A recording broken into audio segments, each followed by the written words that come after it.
noun is not a statement, right? But an affirmation is a statement, and negation is a statement, right? But a statement is not composed of affirmation, negation. Okay? Now, in a sense, Locke is mixing up these two kinds of division when he's saying that triangle in general, it's what? All and none of these, right? It's species, huh? Like it's kind of, you run them all together, right? It's like, I get the idea of animal by taking a dog and a cat and a horse and so on, run them all together and they're all mixed up and that's animal. No, it's not that, right? You separate out what they have in common and you left aside their differences, huh? Now, let me clarify one more thing here about the words here we've used with the letter D here. You take the word distinction, which I use in my definition of what? Division. And division, and then the definition. Since a definition has parts, in a way you break up something into parts, right? You could say the definition in a way is a division, right? Okay? But not every division is a what? Definition. So division is more universal than what? Definition, right? Okay? So in the first chapter there of physics, Aristotle speaks of a definition as diare, and it divides into parts, right? Now sometimes division and distinction, are used loosely to mean the same thing, right? But in the strict sense, only some divisions are, the strict use of the word division, are distinctions. Only some distinctions are divisions, but not vice versa. The division, in the strict sense, is like I define it there, the distinction of the parts of some whole. So you need a whole, really, right?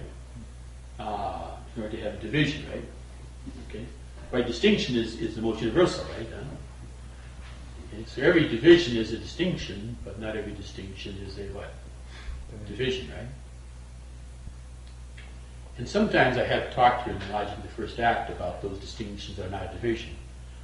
But usually I, are temperate and I leave it to the consideration of the famous fallacies, right?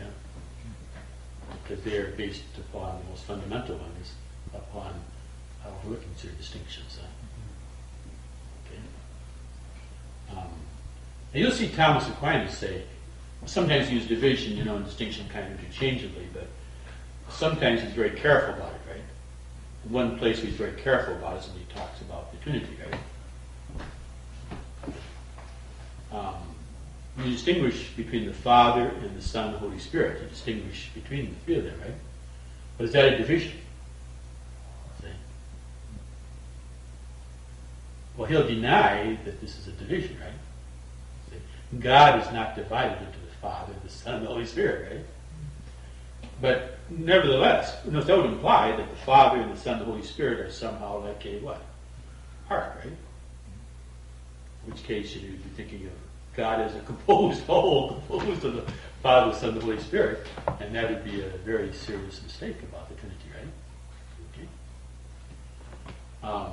But there is a real distinction between the Father and the Son and the what? Holy Spirit, right? There's a real distinction in the Father and the Son, and then a real distinction in the Father and the Son and the Holy Spirit that proceeds from that, right?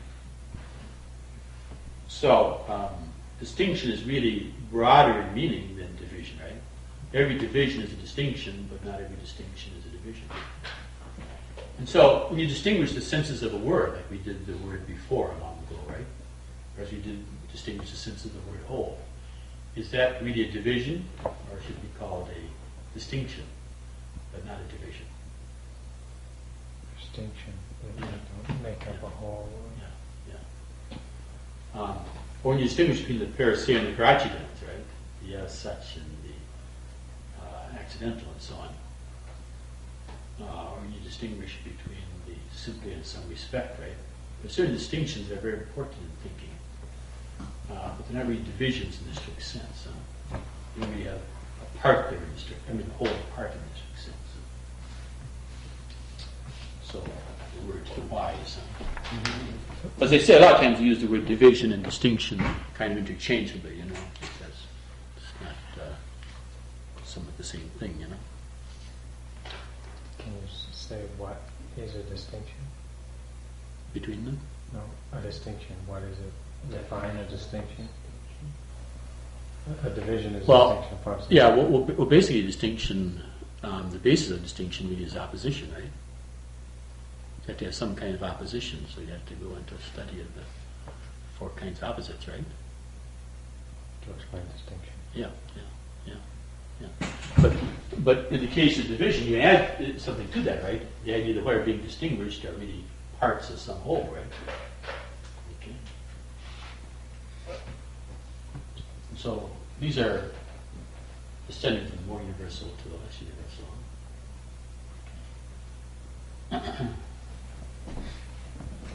You notice that how we mentioned before how distinction comes before order, right?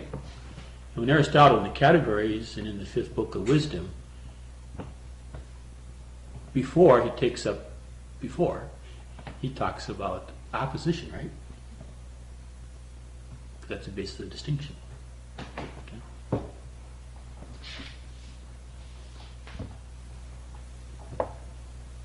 But there are four kinds of opposites, and that would be a whole study in itself. Yeah. In the commentary on the sentences of Peter the Lombard, where we have the distinctions, Yeah. would they be used in that sense or in a different sense?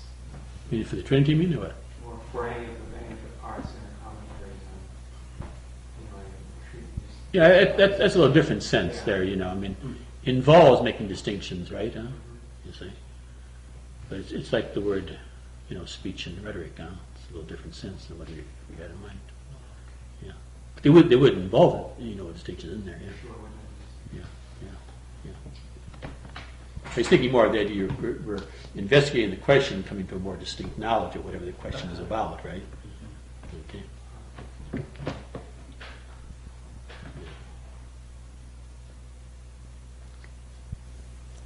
Now, one more thing that we point out there towards the end of that part on division there is that a division should exhaust, right, all the parts, right? Okay. And some people want to say that the word division comes from the word divide, and divide comes from empty, right? So in a way, when you divide something, you're emptying it out, right? There's nothing left there, right? There should be nothing left in there, right? And if I divide triangles into equilateral, say, and isosceles, there's still something in the basket still, right? Scaling, right? You didn't get them all out, right?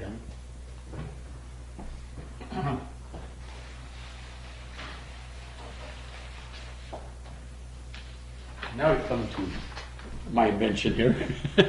The rule of 2 or 3, right? Okay. And I begin with the question, whether there's any number into which you should divide, right? Okay. And can you give any rule about this, right? Okay. I don't think you can give a rule that is true universally for any number to divide into, right? I think you can give a rule that is true for the most part, right? Okay. But the way to approach this is kind of dialectically. And if you go down to the history of philosophy, you'll see that there are 2 famous thinkers who were known for always dividing into a particular number, right? In the dialogues of Plato, when you get into division there, in the dialogue called the Sophist and so on, Socrates is always dividing into what? 2, right? Okay, Socrates or Plato, right? You don't know who's original there. Okay? But Socrates or Plato in the dialogues is always dividing into 2. In Aristotle, the pupil of Plato, in the biological works there, he criticizes the Platonists for always dividing into 2, right? Okay? But notice, Plato is one of the chief philosophers. Okay? And you can give a reason why you should divide into 2. And that is that the basis of distinction is what? Yeah. And opposites are true, right? Okay. So you can syllogize there, right? We should divide by opposites, but opposites are two, therefore we should divide into what? Two, right? So it makes a lot of sense what he's doing there, right? And so you have all these divisions, like, the arithmetician, he divides numbers into what? Odd and even, right? Well, those are what? Opposites, right? Divisible into two equal parts, not divisible into two equal parts. Okay? You divide the numbers into prime and composite. Measured by another number, not measured by another number. Okay? When I pin the biologists down, they have to admit that the division really makes sense is animal into vertebrate and invertebrate. Into two, right? Okay. Now, if you don't divide by opposites, it doesn't seem to be a good division, right? If I divide human beings into male and good, well, someone could be both a male and good, right? Okay. So it makes some sense to divide human beings into male and female, right? Because they're opposites, or good and bad, right? Okay.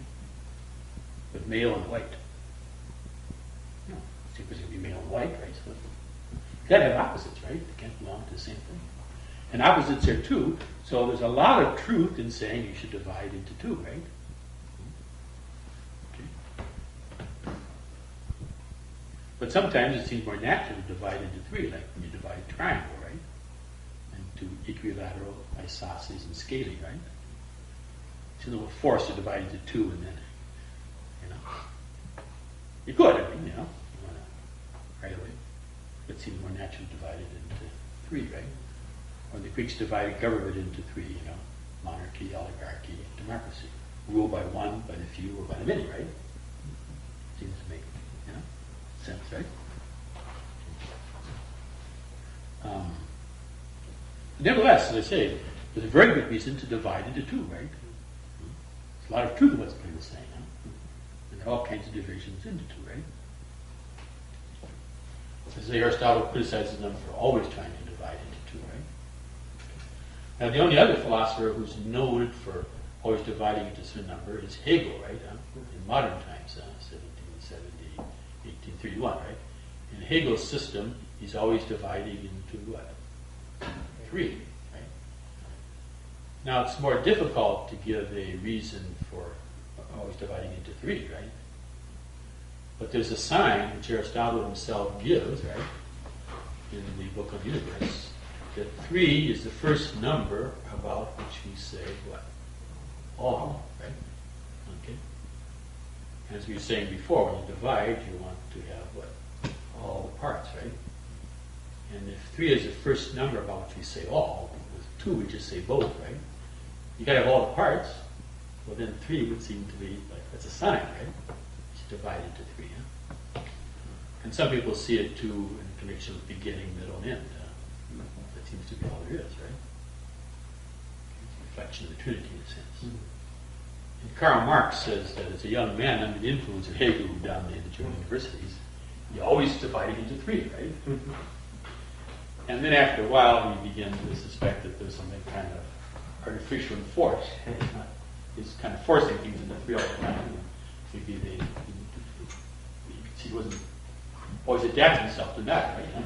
Okay. Now, to my knowledge, there's no famous thinker other than these two who's ever tried to always divide into some definite number. Okay? But there's something probable about both, right? So if you combine the two and say, don't always divide into two, don't say that, like for Platonists, don't always divide into three, right? But divide into two or three, right? That has more probability than either what Plato's saying or Hegel's saying, right? Huh? Okay. Still, I wouldn't say one should always divide into two or three, huh? But it seems to me that for the most part, one should divide into either two or three, huh? And that if you divide into more than three, right, you are probably right either crisscrossing two divisions, right? Or you're dividing and then subdividing and cutting up the things, right?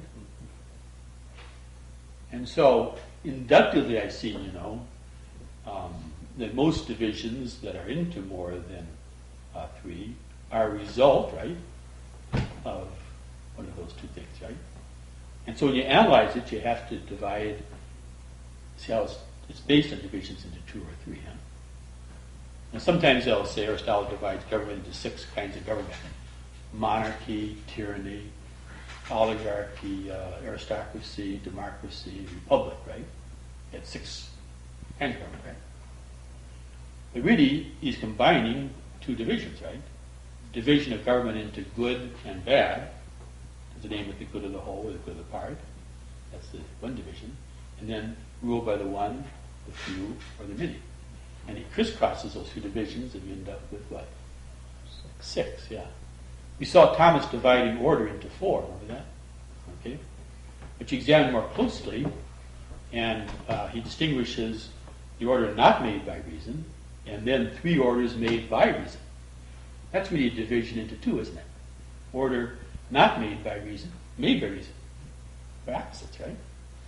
And then he divides the second of those, not by the maker, but by that in which they make. In the act of reason itself, which logic will consider, right? In the acts of the will, or an exterior matter. So he really has a division into 2, and one of them subdivided into 3, and that gets 4, right? Okay. Now, take a theological example here, right? You might say that there are 7 sacraments. You might divide sacrament into 7, right? Okay. But that's not the way Thomas would divide it in theology. How would you do? How many divisions or how many distinctions does Thomas use to arrive at there being 7 sacraments, or to arrive at the 7 sacraments and see the distinction one from the other?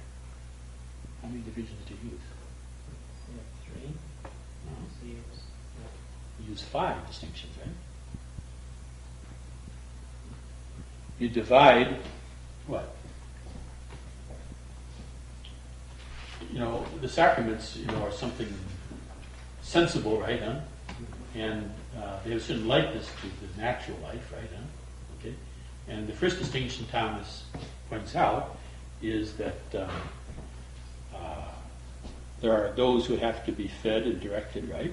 In material life, like my grandchildren, they have to be fed and directed and so on, right? And then there are those who what?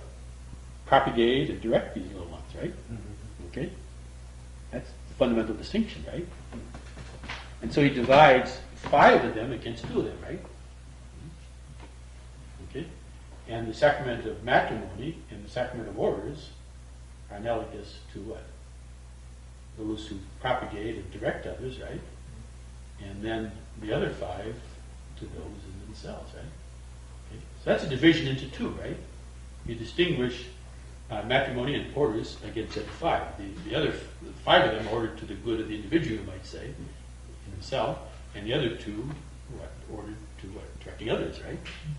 So that's a division into 2, right? Okay. And then you can distinguish between matrimony and orders, right? That's the second distinction, right? In that group, right? Then in the first group of 5, he divides what? Baptism, confirmation, Eucharist against what? Confession, or call it, and the last anointing of oil, right? Okay. That's the third distinction, right? And then he divides his first 3 according to what? The analogy of bodily life. You have to be generated, you grow, and you're nourished, right? And he compares it to the 3 parts of the soul, plant soul, right? Reproductive power, the power to grow, the power to defeat itself. And then the ones where we run into trouble, right? You become sick or something, right? And then he distinguishes between the way penance is ordered to that and the way anointing is. So you first divide, the first division is the one whereby you divide matrimony and orders against the other, 5, right? That's one distinction, right? in a sense, matrimony and order is a little bit like the distinction in philosophy between the family and the city, right? Okay.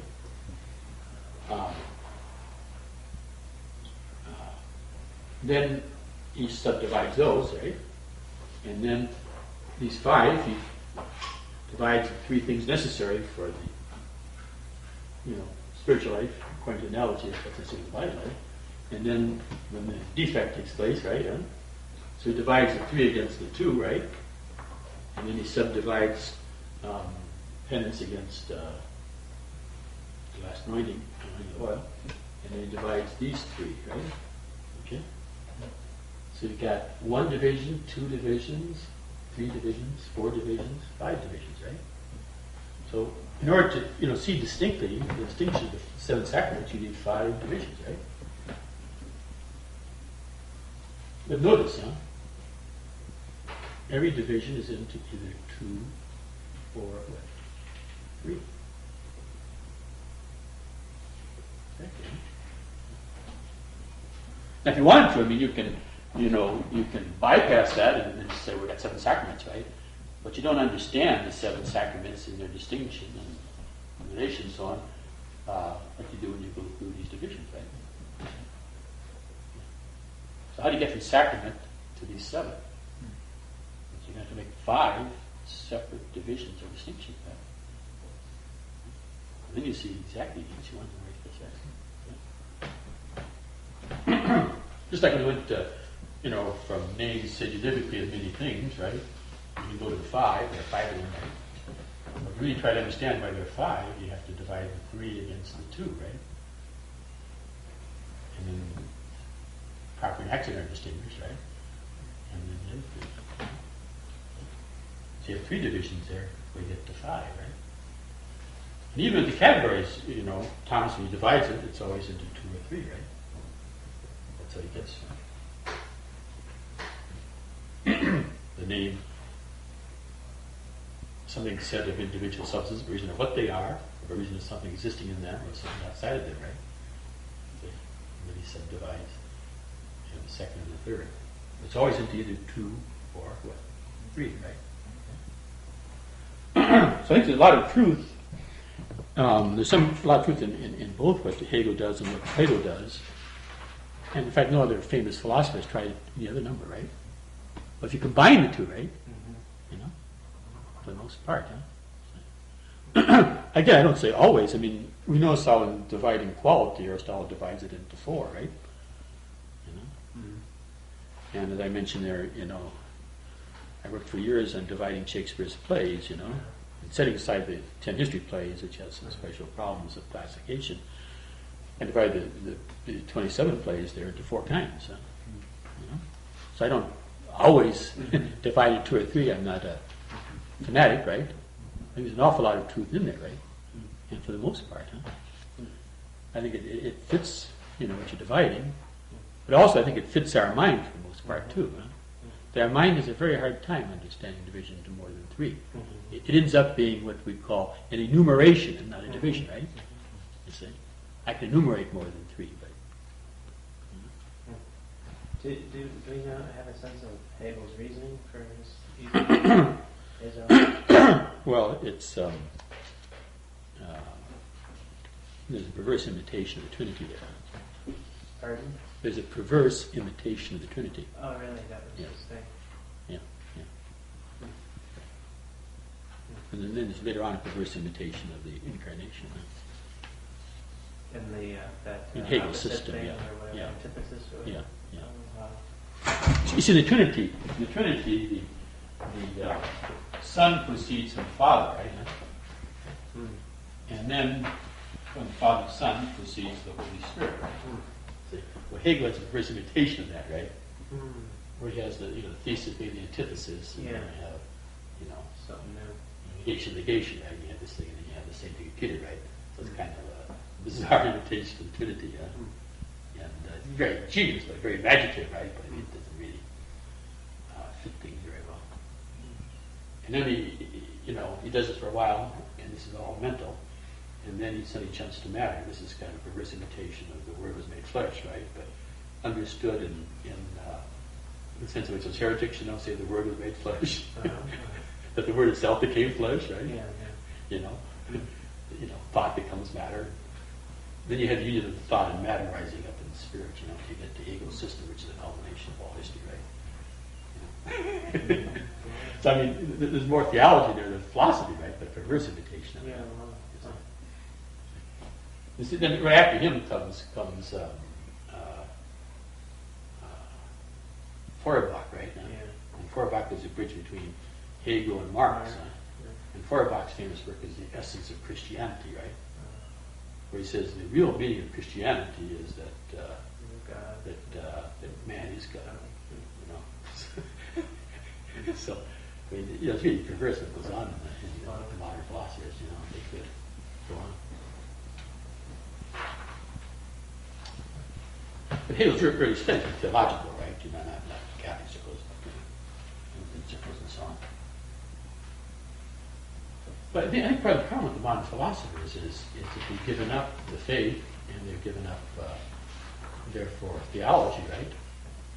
And therefore they can't distinguish between theology and philosophy. Because I think I mentioned this principle before. I think it's a universal principle, but I show it usually inductively first. That it always belongs to the higher knowledge, right? And the knowledge that has more the character of wisdom, to distinguish between itself and the lower knowledge, and to show the order between them. And I can, show this inductively. The first distinction you make is between the reason and the senses, right? And it's belong to reason or the senses to see that distinction. Well, the senses can't distinguish between the reason and the senses. But the reason is the higher knowledge, and it's more has a character of wisdom, right? Okay. And this belongs to if you take even the inward sense like the imagination. It's a distinction between imagination and reason belong to imagination or reason to make that distinction. Yeah. And therefore the order of the senses to reason or the imagination to reason belongs to only what? Reason. Okay. Then the distinction, say, between mathematics and natural philosophy, where is that made? Reason or science? Yeah, it's made in mathematics or natural philosophy. In natural philosophy. Yeah. And that has more the character of wisdom. In fact, it was thought to be wisdom, right? Yeah. But the distinction between wisdom and natural philosophy and mathematics is made in wisdom, right? Okay.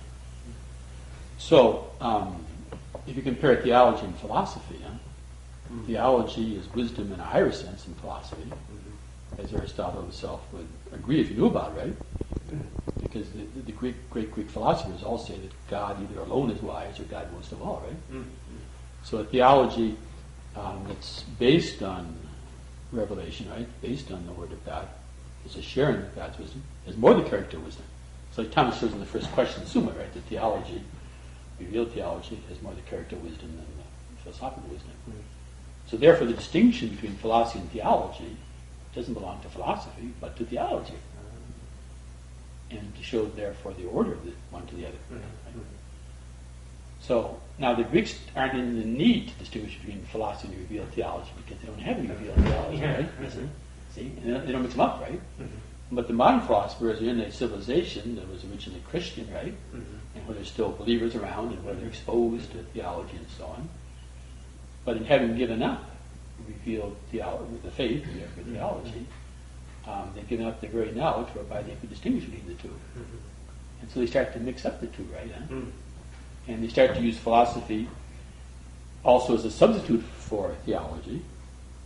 And they seek in philosophy things that they've given up in theology. And they can't get them, you see. And there's a certain tendency, sometimes, sometimes people, they get, they have a, they're full of muthos, as Aristotle said, right? They have a love of the myth and the stories and so on. And they're something like a philosopher, right? But then philosophy's too high for them or too abstract or whatever, right? And they kind of seek in literature a substitute for philosophy, right? And that's kind of understandable, right? So the modern philosophers seek, in a sense, a substitute for theology in philosophy, right? And that's why you find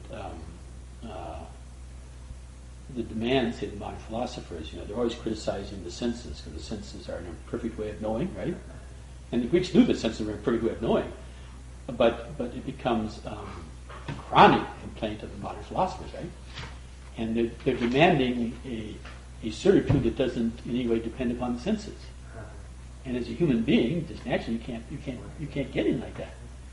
And so they end up all in despair or skepticism like that. They're demanding a certitude that's more than human. See? They're demanding the certitude of theology in philosophy. They can't get it there, right? See? Theology is more certain, being based on the Word of God in philosophy. And so, in a sense, they're seeking a substitute, right? In philosophy for the certitude they gave up, and they gave up the faith in theology. And they can't get it there, right? So, I hope the stage.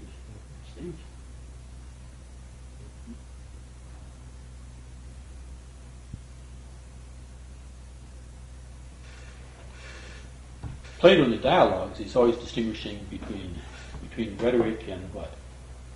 And political philosophy, right? And to whom does it belong to distinguish between those two? Or political philosophy?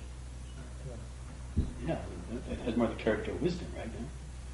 But the rhetoricians can't make the distinction, right? And Aristotle says in the book on rhetoric that some rhetoricians, who are good at persuading people, they think they're politically wise, right? Partly because of boastfulness, partly from ignorance of how these kinds of knowledge proceed, right? Not the human weaknesses, he says. But the Lord can't do this, right?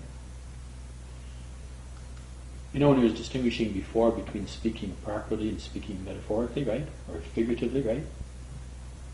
To whom does it belong to make that distinction?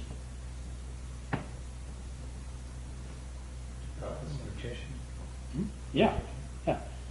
You can't define what a metaphor is using metaphors. You can exemplify, metaphors, but you can't define what it is to speak metaphorically using metaphors. It doesn't know itself, right? So it doesn't have the character, much the character of wisdom, huh? But in speaking properly, I can say what it is to speak properly.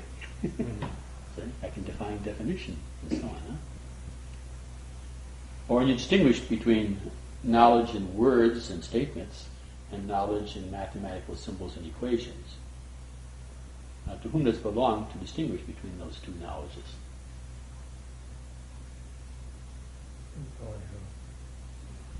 That's knowledge in words. Yeah. I can say in words what it is, what a word is, right? Like we've been saying what a name is here and so on. Huh? But you can't write an equation that says what an equation is. See? So the knowledge in mathematical symbols and equations doesn't know itself, right? See? And that's the first thing for a wise man, to know himself, right? Mm-hmm. So the knowledge in words and statements has more the character of wisdom than the knowledge in mathematical symbols and equations, huh? Because Heisenberg recognizes that, huh? He's talking about trying to put into words what the scientist has got in the symbols and equations, right? And he often speaks of how the mathematics is wiser than we are. You don't know what it means, And they try to state it in words, And he says, well, we have to go out and talk to other people. But even for the scientist, he says that's a criterion of how much he understands, his ability to express it in words. So, and it's a kind of a universal principle, huh? That it always belongs to the higher knowledge. The knowledge has more the character of wisdom to distinguish between itself and the what? Lower knowledge, right? Huh? And there, consequently, since distinction is before order, right? It always belongs to the higher knowledge to say what the order is, right? So it belongs to the natural philosopher, the natural scientist, to say to what extent mathematics is useful in natural science, right? And how it can be used, right? And the limitations of math was seen by the modern scientists, and Aristotle too.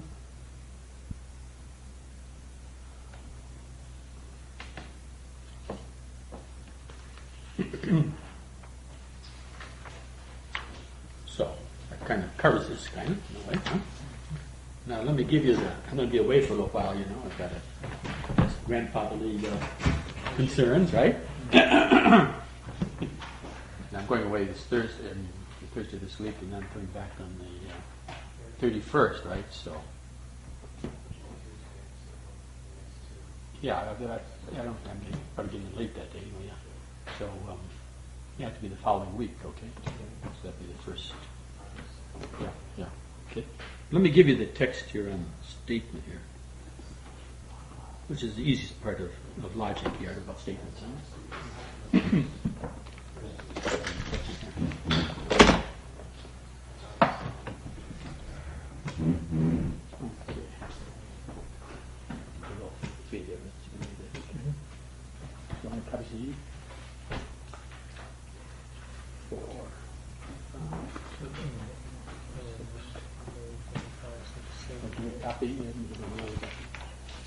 Seven copies, isn't it? Seven, yeah. Seven, right?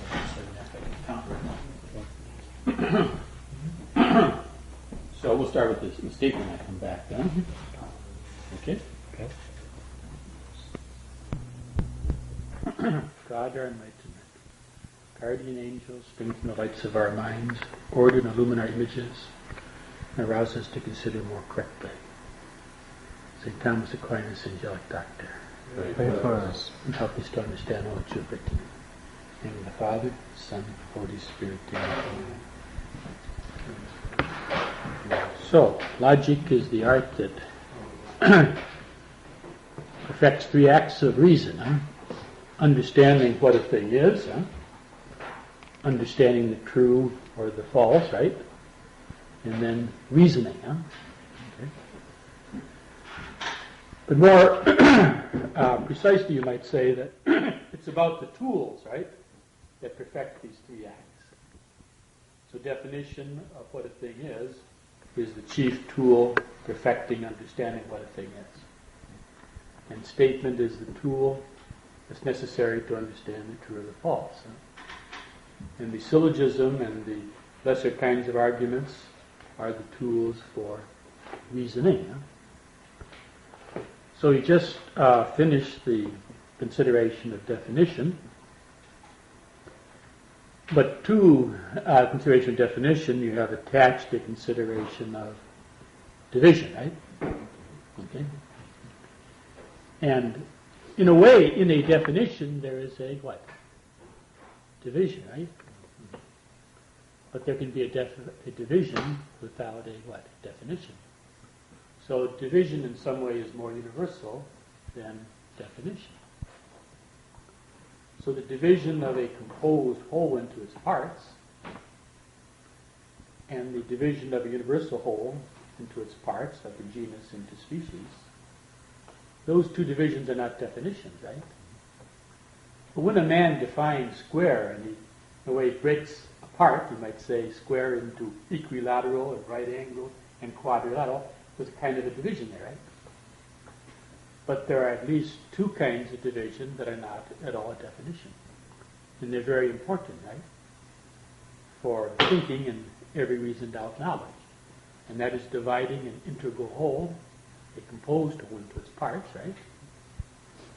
And then dividing the universal whole into its parts. And the main kind of division of that sort is that of a genus into its species.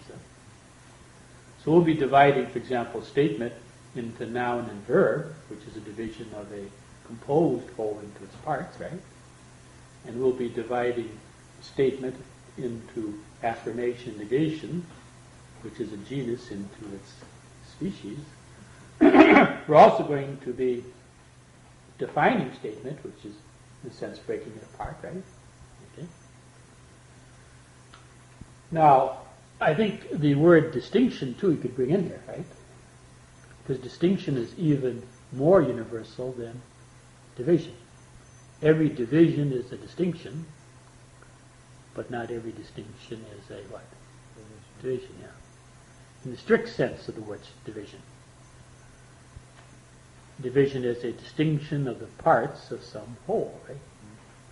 It may be a composed whole, it may be a universal whole, but something that has the aspect of a whole in parts. But distinction, there are distinctions that are not distinctions in the strict sense of parts of a whole. And I could perhaps just mention the three most important such distinctions. One that we've talked about is very important is the distinction of the senses of a word. Strictly speaking, the word is not a whole. It's not put together from its parts, right? Although it somewhat resembles the universal whole because it's said of its parts, right? Okay. But if it has many meanings, it's not said with one meaning of them. Like the genus is said with one meaning of the species. So the distinction of a word, or the distinction of the senses, you could say, or the meanings of a word, is one kind of distinction that's extremely important in philosophy. In this art about statements, you'll see, for example, that we are distinguishing three meanings of the word true, corresponding to three kinds of statements.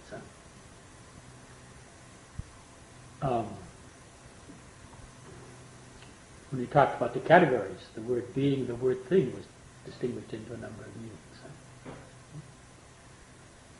Now there's two other kinds of distinction that are very common. And one is the distinction between the per se, the through itself, and the through another, right? Or the distinction between the through itself and the through happening, or by happening. Okay? That distinction comes up all the time.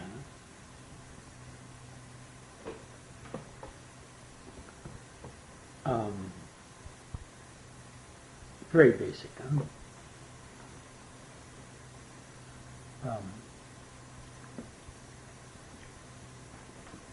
You think about the good, for example, right? When you first define the good, we say the good is what all desire. And then people say, well, how can you say that? Sometimes people desire bad things, right? Okay? Like somebody wants to rob the bank, right? Okay? But he desired the bad because it was bad. Does he desire to rob the bank because it's unjust to rob the bank? Because it's taking what is not your own? Is that why he robs the bank?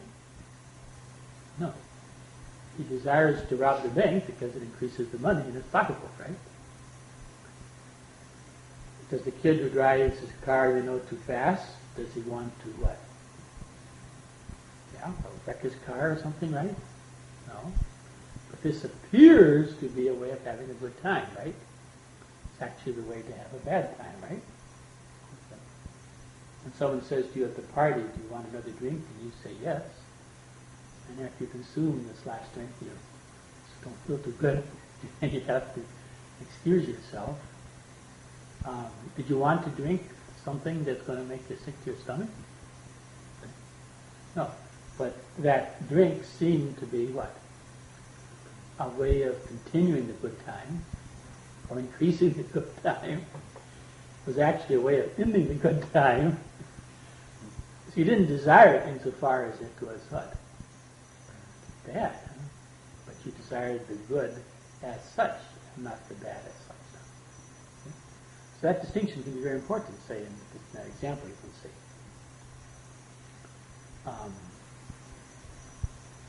If the house builder plays the piano in his spare time, you can say a pianist built my house, right? But the pianist, through being a pianist, built my house? No. That was accidental, right? It wasn't as such. It wasn't as pianist that he built the house, but as house builder he did. Okay? Can the sick become healthy?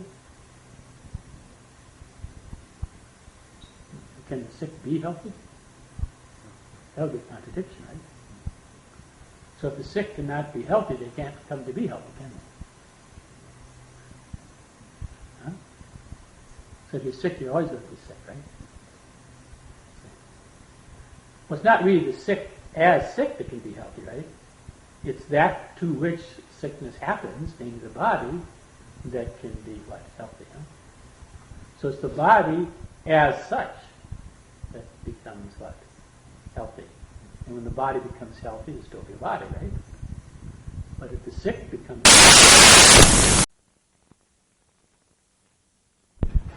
talked about property and accident, right? It belongs to two as such to be half of four, right? It doesn't belong to a triangle as such to be green. Huh? Okay. It's not through being a triangle that it's green. Okay. You see that? So that's a very important kind of distinction. Distinction between the through itself and the through happening.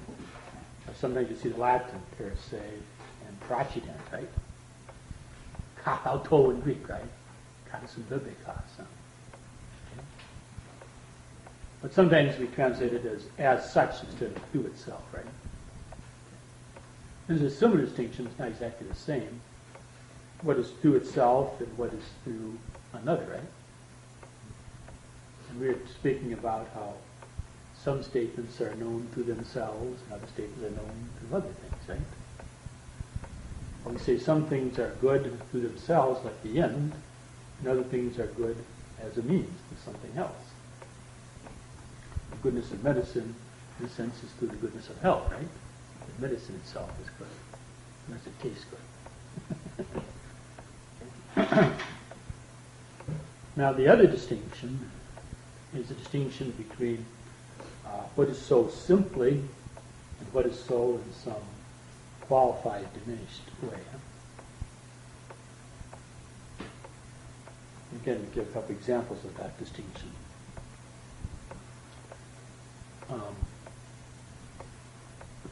One example there in the Meno, very difficult example, right? Can you know what you don't know? When someone says, I don't know the cause of cancer, does he know what he doesn't know? Huh? What does he say? But in some way he must know it, right? If a man is being paid to find the cause of cancer, right, to look for the cause of cancer, right? Does he know what he's looking for? Yeah. In some very perfect way, right? He knows what he doesn't know, right? Okay?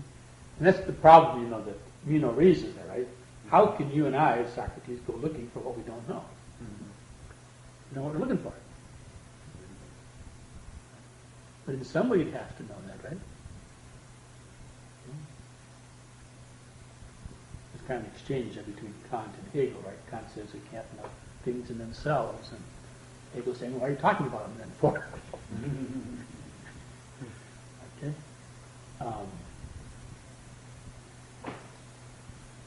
If your little nephew asked you, is it good to drink this delicious poison? What would you tell him? No. Delicious poison is bad to drink, right? But in some very diminished sense, it is good, right? It's good tasting, right? Okay?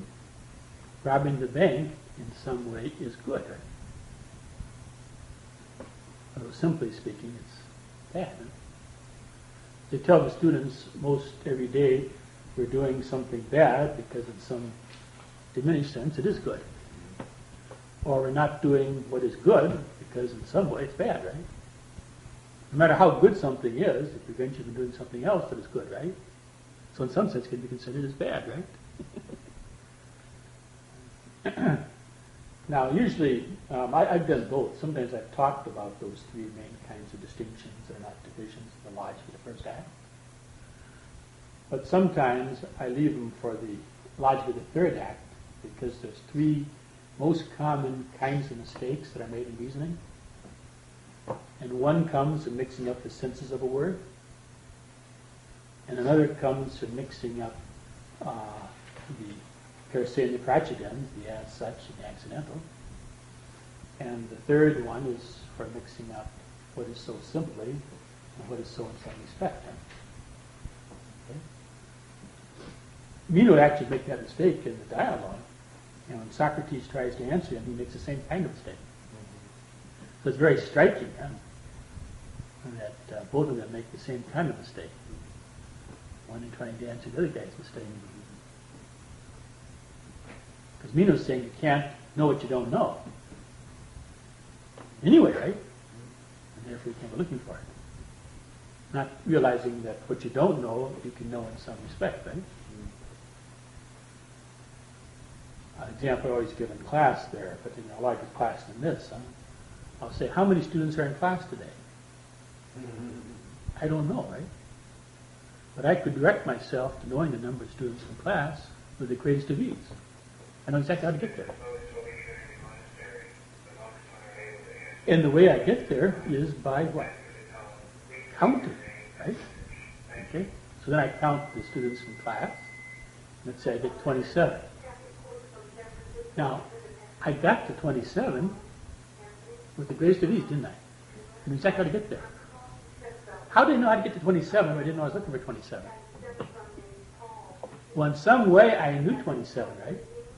Because 27 is the number of students in class today, and I knew I was looking for the number of students in class, so in some way I did know 27, didn't I? You see? Okay. So there's a kind of mistake that's based on mixing up or not seeing the distinction between what is so simply and what is so in some respect. I usually pick out a girl student and I'll say to her, "Do you know my brother Mark?" And she'll say, "No." So now you all heard what she said. She's going to contradict herself in a moment. And I say, "Now, do you know what a man is?" She says, "Yes." "What's my brother Mark is?" Well, no, in some way, you do know every man in the world if you know what a man is, don't you? You know every brother in the world in some way if you know what a brother is, right? And yet, if someone asked you, you've never met this person, right? Or you've heard about them, maybe, right? You know so-and-so, they'd answer what? Simply, no. Right? You see? And yet, in some way, they do know that person. In some extremely qualified and perfect way, right? Knowing what a man is, in some way, know every man in the world. So it's hard sometimes, that distinction, to understand even the kind of distinction it is, right? And sometimes I don't take up those three kinds of distinction until I take up the three kinds of mistakes that are based on those, overlooking those three kinds of distinctions, or not seeing those three kinds of distinctions. But sometimes I do it in the logic of the first act, right? So you could say the logic of the first act is about definition, most of all, but also about division, right? And those divisions that are not definition, because definition is only a division. And it's also about distinction, right? And those distinctions that are not divisions in the strict sense, where you don't have a whole and parts, right? Now, one place where you can see in Thomas Aquinas the strict use of the word division, right? A lot of times, Thomas, like we all do, we use the word division in a loose sense or any kind of distinction. Right?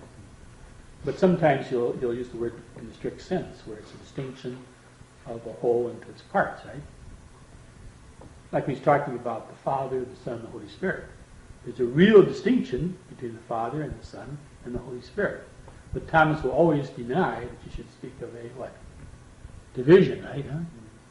Because that will imply that the Father, the Son, and the Holy Spirit are in some sense parts.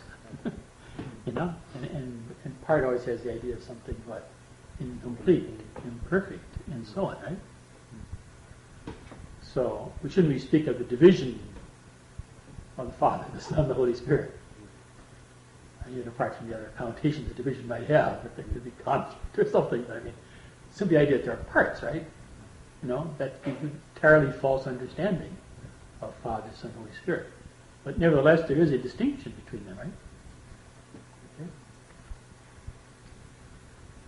So, let's pass now to the logic of the second act here, which is the art about statement. Now, the genus in the definition of statement is the same as the genus in the definition of what? Definition, right? Definition was speech signifying what a thing is. But a statement is speech signifying the what? True or the false, right? Okay. Now, why do we use the word or there instead of the word and? What is the emphasis there upon that? Yeah, yeah. It's going to signify one or the other, right? Okay. As I mentioned in the text there are some statements that are always true. Like 2 is half of 4, take a very obvious example, right? Man is an animal, that's always true. There are some statements that are always false, huh? Like 2 is a color. 2 is 4, that's always false, right? Okay. But then there are some statements that are what? Yeah, yeah. Like Berquist is sitting, right? Sometimes that's true, and sometimes it's what? False, right? But notice the statement, as far as its parts are concerned, is exactly the same when it's true and when it's false, right? Berquist is sitting. When that's true and when it's false, it still has the same parts. Okay? Because it's measured by what? Its agreement with things. Okay? Now, sometimes we speak of the simple statement and the compound statement, but if you wanted to, and perhaps it's more in accord with what Aristotle does, you'll use the word statement, period, for the simple statement. Huh? Okay? Where you affirm or deny one thing of another, right? And then you'll speak of the compound statement, where you combine 2 and sometimes more than 2 of these what? Simple statements. Huh? Okay? Now, the 2 that are mentioned here among the compound statements in this first paragraph in the second section here are the ones that are most important for reasoning, right? And they are called the hypothetical or conditional statement. I like to call the if-then statement because sometimes hypothetical has a sense of what? Hypothesis or something uncertain, and it doesn't have that meaning here at all. See? So sometimes I like to call it simply the if-then statement. Huh? Hyphenate if-then, right? Huh? Okay. So,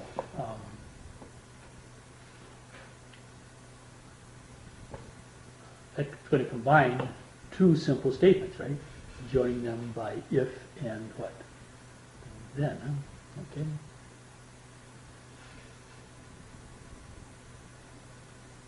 And then you have what they call the disjunctive statement, right? And I like to call it the either-or statement. You may have just 2 members, right?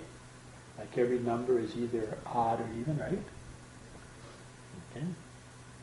Or you may have 3, every triangle is equilateral, or isosceles is scaly, right? Or Thomas, I was mentioning before, every name is said univocally of many things. It's either a genus or a species or a difference or a property or an accident. There you had what? 5 members, right? Okay. Incidentally, if you read Shakespeare, you'll find that instead of saying either or, they say or. They'll use either, huh? Instead of saying neither nor, they'll say nor. Huh? You notice that, huh? So when I call this an either-or statement, I don't mean to exclude Shakespeare's or-ors. Okay? But the word disjunction is a more technical term for it. Disjunction, right? This means what? Part, huh? Okay. It means a part, huh? Now, as I noticed in the second paragraph in that section, I'm going to find out that if you want to use the definition that we gave in the beginning, a statement as speech signifying the true or the false, you'll find out that the word true doesn't mean the same instead of the simple statement of a statement period, if you want to call it that. And when it's said of the what? If-then statement. And it doesn't mean the same when it's said of the either-or statement as either one of those two, huh? Okay. But the fundamental meaning we'll see of true is the one found in the what? Simple statement. Okay. We'll see that when we find out what truth and falsity means, huh? So in a way you have what? 3 definitions here. If true has 3 meanings, right? And false will have 3 meanings corresponding to the meanings of true, huh? So when you get later on, we'll see what those differences are, right down. Okay, it's not until the bottom of page 2 that get into those subtle things. Huh? Okay. Aristotle's book that he wrote in the Logic of the Second Act is about the simple statement or about the statement period. Huh? It's called the Hermeneutics, right? Okay. And there he divides the simple statement into its 2 main composing parts, which are the what? Noun and the verb, right? Okay.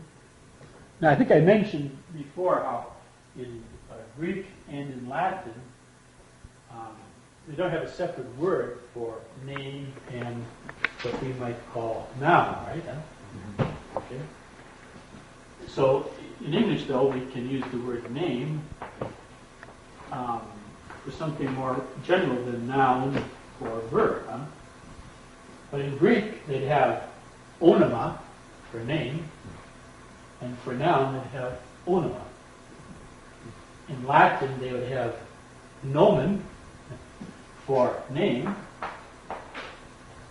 and nomen for noun, right? So if you look at the commentary of Thomas, or the famous commentary of Monius Hermias, who was the great teacher of the Hermeneutics, he's always pointing out when Aristotle is using the word onoma in the broad sense, and he's using it as opposed to verb, right? In Latin you could have verbum and then rhema in Greek. Huh? Okay. Now this is an example then in Greek and in Latin, but not in English, right? Of a name equivocal by what? Reason, right? There's a reason why the noun keeps the comma and the verb gets the name. Of course, you can see in English a little tendency that we tend to think of a noun when we use the word name, don't we? Okay? But in logic here, we're using the word name here in a broader meaning than noun. The verb and even the adjective would be considered a what? A name, huh? Okay.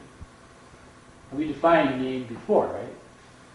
It's a what? Sound, huh? Produced by the vocal cords, right? It's vocal sound. And it's one of those vocal sounds that signifies something, right? And signifies not by nature like a cry or a groan, but by what?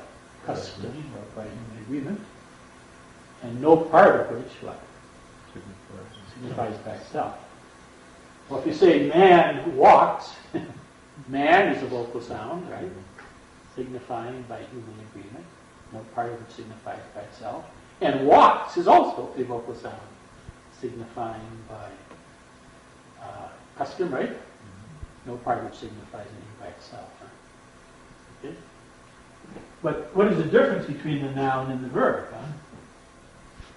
Well, the verb signifies with time, and the noun signifies what? Without time, right? Okay.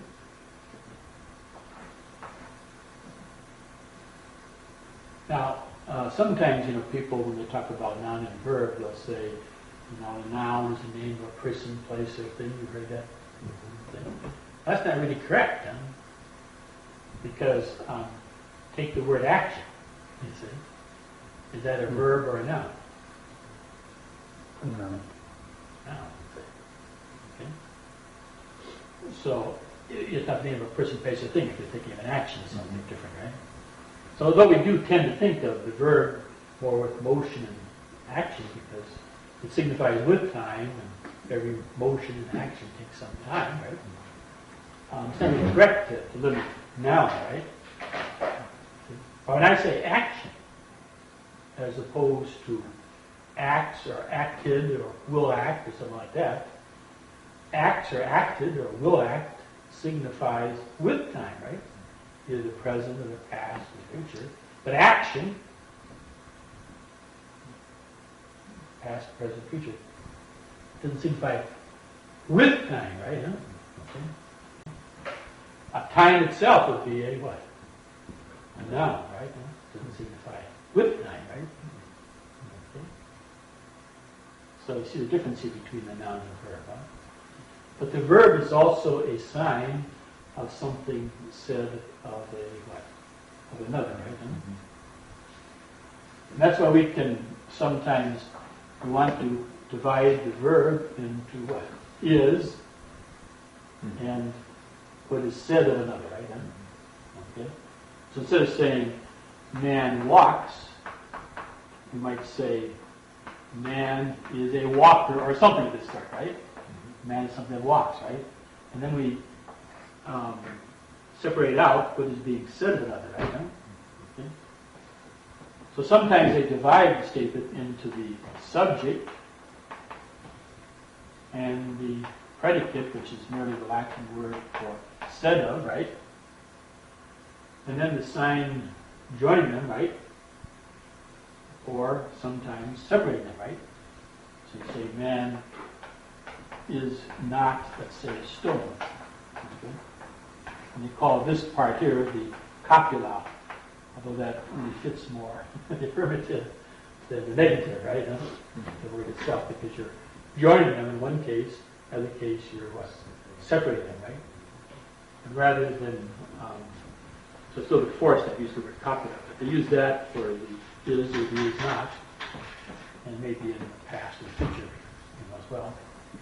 And so sometimes they divide the statement into three parts, the subject and the predicate and the copula, the is, or some form of the verb to be, and with or without the negation, right? Okay. But first we divide it into the noun and the verb. Right? Actually, grammarians say, that this separation here, the verb to be, is one of the last things that comes in language. To abstract the opening human mind thinking. Aristotle points out in the first book of natural hearing there. You say this is that, and these aren't exactly the same, it seems you run into a problem of something being something other than itself. Or a man walks doesn't mean say a man is something other than himself, right? A safer way of speaking, huh? Okay. I can see the reason why in Greek or Latin the verb gets the new name, right? Because it adds something. It signifies with time, right? There's something added there, right? And we mentioned before how just like the thumb gets a new name, right? Among the fingers, right? Because it adds something to the common meaning, right? Okay. You might say both of these are vocal sounds signifying by custom, no part of which signifies by himself, but the verb has, in addition to that, it signifies what? With time, past, present, or future. I notice here you have the same thing divided sometimes into two and sometimes into three parts, right? And Aristotle takes a plot, he divides it into beginning, middle, and end. And then later on in the Poetics he divides it into tying the knot and untying the knot. So he divides it into three and he divides it into what? Two, right? Huh? Sometimes when I divide the Our Father, you divide the 7 petitions into 2, the 4 petitions for the what? Good things, 3 petitions against the bad. But then, like in the Summa Theologiae, Thomas divides it into 2 petitions about the end, the 2 petitions about the means to the end, and 3 petitions about the impediments to the end. Okay? But notice how the end and the means could also be put together because they're all concerned with the what? Good, right? Okay. And this here is something like that in the sense that you divide noun and verb, right? But then the verb is assigned to something instead of another, right?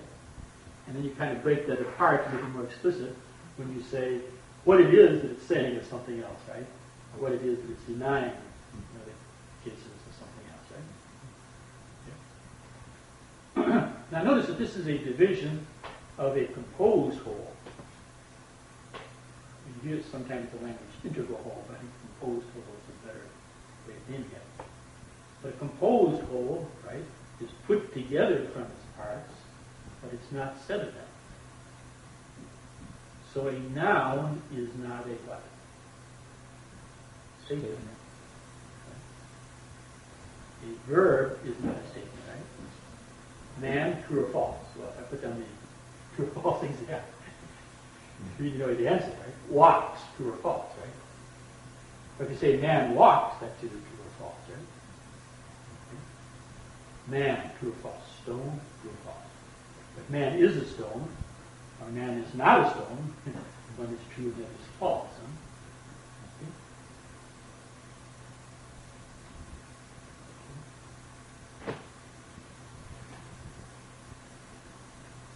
So that's what a composed whole is. It's put together from its parts, but not set of them.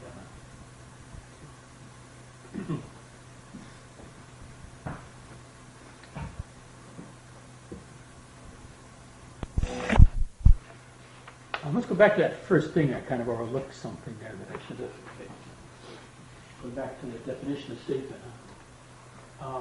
Sometimes I find that students will identify the word statement with the word sentence. Now, the statement and sentence mean the same thing? No. But is there some connection between statement and sentence? No. And that is that every statement is a what? Sentence. But not every sentence is a what? Statement. Statement, yeah. Okay. So you could define, if you wanted to, a statement also as a sentence, right? Signifying the true or the false. Huh? Now, grammar. The subject of grammar is the construction of the sentence. Okay? So grammar is. So English grammar is the art of constructing sentences in English, right? And Greek grammar is the art of constructing sentences in Greek, right? Of course, as you know, sometimes in one language a noun might come before the verb, or before the adjective, right? In other cases, you've got to put the adjective before the noun, right? Okay. This is part of the grammar of how to make a sentence out of nouns and verbs and adjectives and so on. Huh? Okay. So sentence is more universal than statement. Huh? What are the other species of sentence besides statement? Huh? That question would be one. And then you have the command. You have the prayer. And then what they sometimes call the exhortation. Okay. But signifying the true or the false is going to separate the statement from all the other sentences. Huh? So I say, what time is it? That true or false? Okay. What's your name? Huh? What's your name? Okay. Now, if I say Thomas is your name, that's either true or false, right? When I say, what's your name? Is that true or false? Okay. So a question is neither true nor false, right? Okay. And of course, the question is asking for some kind of information, right? Now, the logician is mainly concerned with the statement because that signifies the true or the false. The question doesn't, right? We talked about questions a bit because they're on the way, right? Now, command and prayer and exhortation are not as much considered at all a logician because they're aiming at what? Not knowledge, but at action, at doing something, right? Command is aimed to a what? Inferior. You know? Prayer to a what? Superior. Okay? I don't just pray to God, you know, but you have to say, help me. You know, and it's a help me. Where you're kind of dependent upon the other person, right? Okay? And education is more to a what? Equal. Okay, so one student says to another student, let's go eat, huh? Let's go to the movies, right? That's not a command. You know? That's not a prayer, right? That's kind of between equals, right? I want you to go to the movies with me, and you know, kissing is kind of equal, right? But prayer may say, help me, or give us this day our daily bread, right? Is that true or false? Give us this day our daily bread. If I was to say, I need my daily bread, then that's a statement that's either true or false, right? Okay? But when I say, what? Give us this day our daily bread, I'm asking someone to do something for me. I'm asking the superior, right? Huh? Okay? I'm on the street corner, help me, you know. Right? You're in kind of superior position to me, right? I want a handout or something, right? Command, if I say, shut the door, that's kind of addressed to an inferior way, right? Right, face! Okay? I want you to do something, right? Huh? But notice, even if the door over there is closed, right? If I said, shut the door, and you say, well, it's already closed, right? But is my word, shut the door, are they false?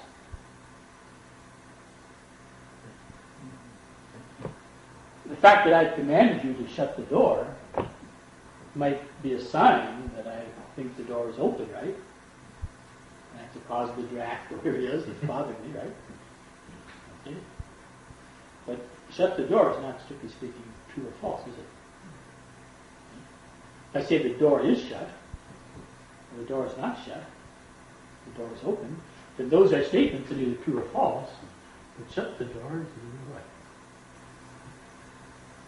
True or false, huh? Okay. Go to hell, is that a command or what? You'll say, is that true or false? If I say, you should go to hell, that's true or false, right? But go to hell, that's a kind of command. It's going, right? Get lost. That's either true or false. Get lost, right? You should get lost. That's either true or false. Okay? I forgot this. It's a little bit of a sentence, but sometimes I know students will confuse sentence and what? Statement. Tend to kind of identify them, right? Huh? Okay? So the first division of sentences was into what? Aiming at knowledge and aiming at action? Yeah, that's the way I would divide them, yeah. And then these are subdivided, the ones that aim at action by inferior, superior, or equal, right? And then give you a statement and question, right? Okay. The question is, doesn't signify the true or false? No. What is a man? What is a man? That's neither true nor false, right?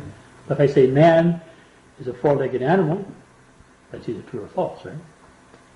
Or man is an animal with reason, that's either true or false, right? But what is a man? You know? Right? What are the parts of God? Huh? True or false? It's neither true nor false, but like if I say, shut that door over there, you might gather that I'm mistaken about the door's situation, right? In fact, it is closed, right? See? So if I ask, what are the parts of God? You might say, well, God doesn't have any parts, right? See, he's thinking that God has parts, and now he's asking, what are the parts of God, right? You see? Okay? And the Soviets, the communists still in power, and they sent one of these cosmonauts up in the air, right? he spoke back to the earth, right? There's no God up here, he said.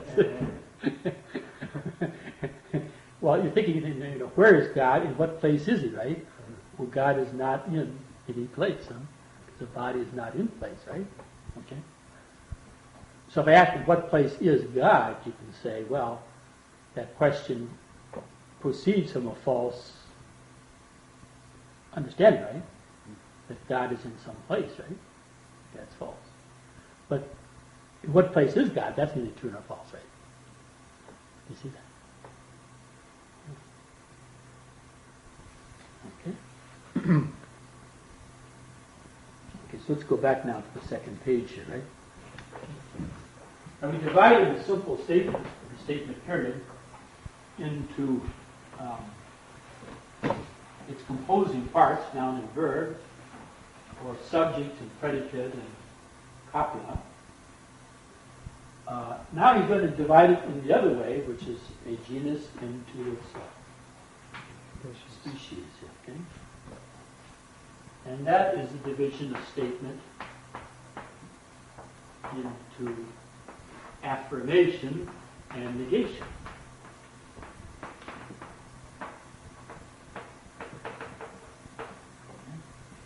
Either you affirm something of another, or you deny it of another, right?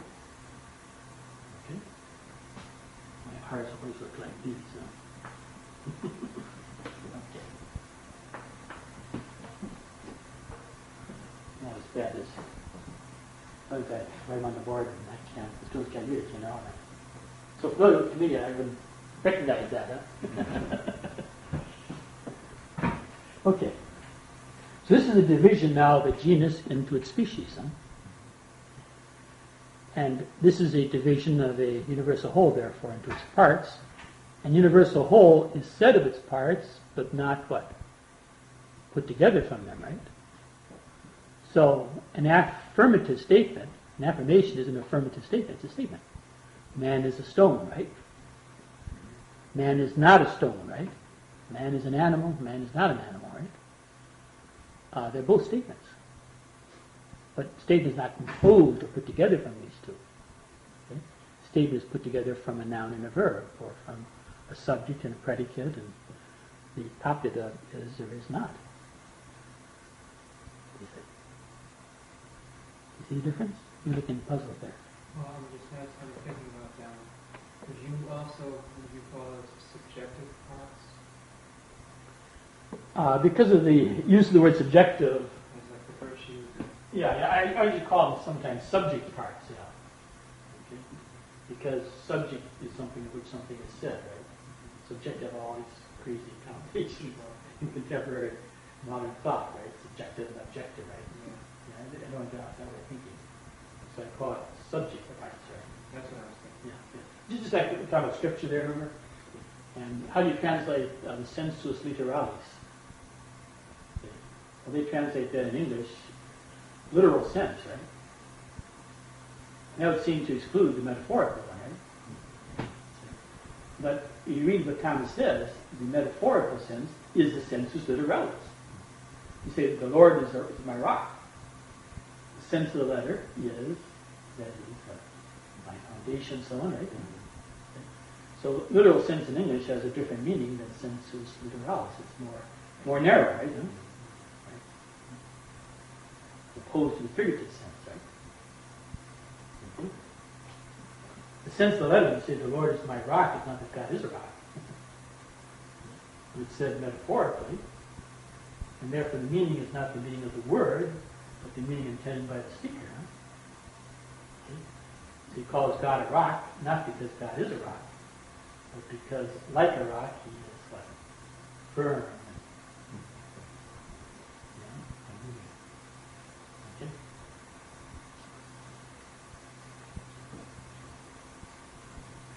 Now,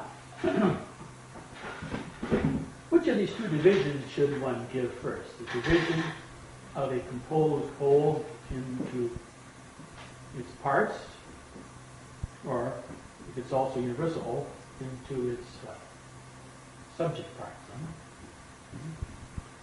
In the text here, we've, of course, divided statement into noun and verb, before we divided the affirmation negation, right? But is there a reason to divide it in this way before in that way?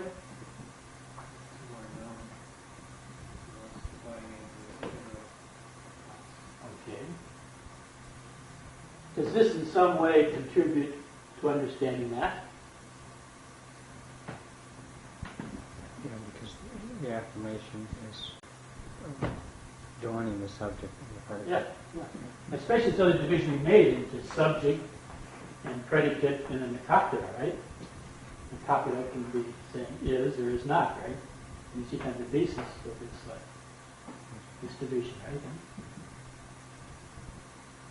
So,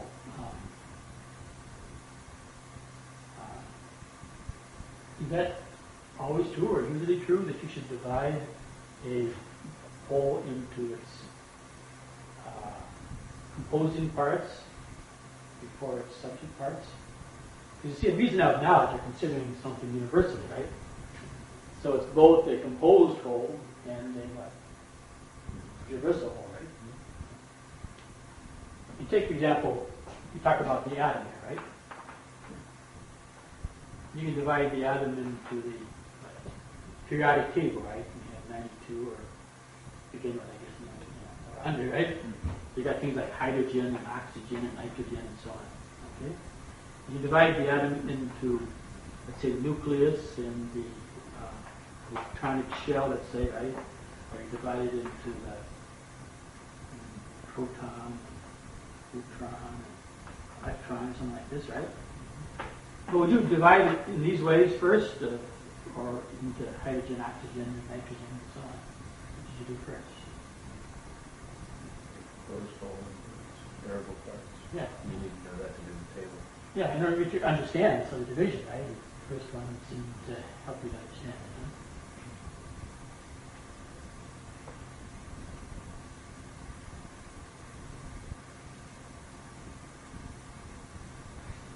Take another example. Take sonnet, right?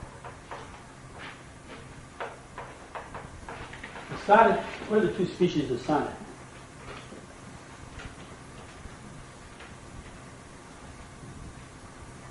Well, they call them the English sonnet and the Italian sonnet, right?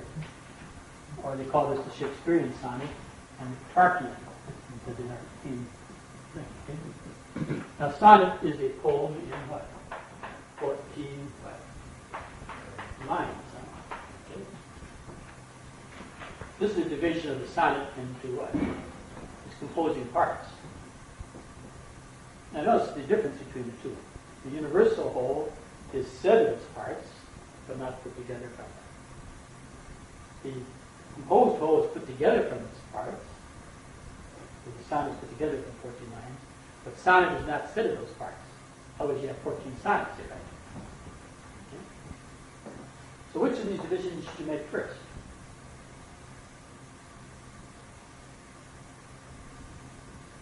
Maybe the composing one. I'm not sure what makes the division of the second one harder. Because in the English sonnet, right? You've got three quatrains with alternate rhyming, completed by a rhyming couplet, right? In the Italian sonnet, you have what they call an octet, right? That is answered by a sestet or sextet, right? The 8 lines are answered by 6 lines, right? Well, this you have three, quatrains that are completed by a rhyming couplet, right? So in a way to understand what's going on down here, right? You have to kind of have in mind that you have 14 lines, but then the way those 14 lines are ordered or structured, right? Huh? You see that? So, that's something to think about, but it seems, at least in these examples here, right, which I took them from quite different areas, that it makes some sense, right, to divide something that is both a composed whole and a universal whole, right, into what? Its composing parts before its what? Subject parts, huh?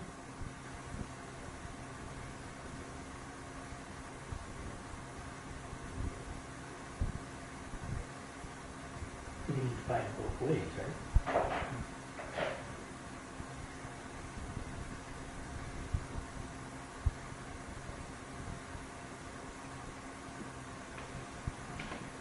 you divide in government. Would you divide government first into monarchy and oligarchy and democracy and so on? Or would you divide it into legislative and executive and judicial? You divide it into first. And then you start to see, right, what these different ones are, right?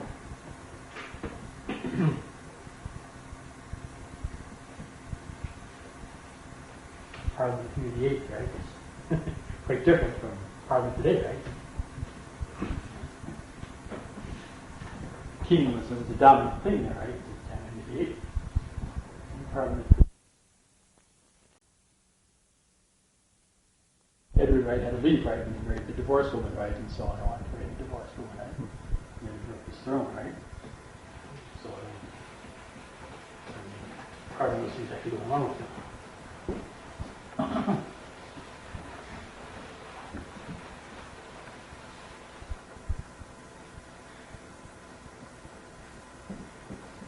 Okay. Instead, the syllogism, we see something like that, huh? The way it's divided, huh? The composing parts we have to understand first, and then understand the subject parts, huh? Now, in the next part, we talk about a property of the statement, of the simple statement. What is the property here of the statement? Every simple statement has an opposite statement with the same subject and predicate. Yeah. Different property. So instead of is, you just put is not, or vice versa, right? So man is a stone, that's the opposite statement. Man is not a stone, right? Man is not an animal, that's the opposite statement. Man is an animal. Okay? So it's a property, you might say, something that follows upon every statement, right? That it has a what? Opposite statement. Huh? Okay? And later on we'll see these opposite statements in terms of truth and falsity, right? And what the opposition can be, huh? Okay? Now we're coming to the really interesting stuff. We're going to talk about what true and false means in the simple statement. And then later on we'll be talking about what it means in the case of the compound statements, right? Okay? Now, what does true and false mean in the simple statement, right? Recall that a simple statement is either affirmative or negative, right? So it's either God is its copula, some form of the to be without the negative, or it has a negative with it, right? So it's either saying that something is or is not, right? Or was not, right? Okay? So what does truth and falsity mean in the case of the simple statement? Truthfully saying of what is, that it is. Yeah. And what is not, that it is not. Truth in the statement, let's call it the statement. Some statement means simply that it says what is in things, that is to say, is, right? Or it says what is not, hyphen that what is not, in things is not. Okay? So if you say, for example, that Berquist is standing now, you're speaking what? Truly. You're saying that what is, and my standing, is, right? So your mind is false. It's true. If you say that Berquist is what? Not sitting now, right? You're also speaking falsely. Truly. Okay. You're saying that what is not in things, namely my what? Sitting, is not, right? So that is what? True, right? Okay. And notice you could say that what's common to these two meanings here is that the mind is in what? Conformity, right? It's in agreement with things, right? Okay? So this is the conformity of the mind to things. Huh? And the mind is saying what is, and what is not, right? Now, falsity in the statement, simple statement, means it says what is in things is not, right? Okay. Or it says what is not in things is. Okay? I can just take a very simple example here, right? Being that I'm standing now, right?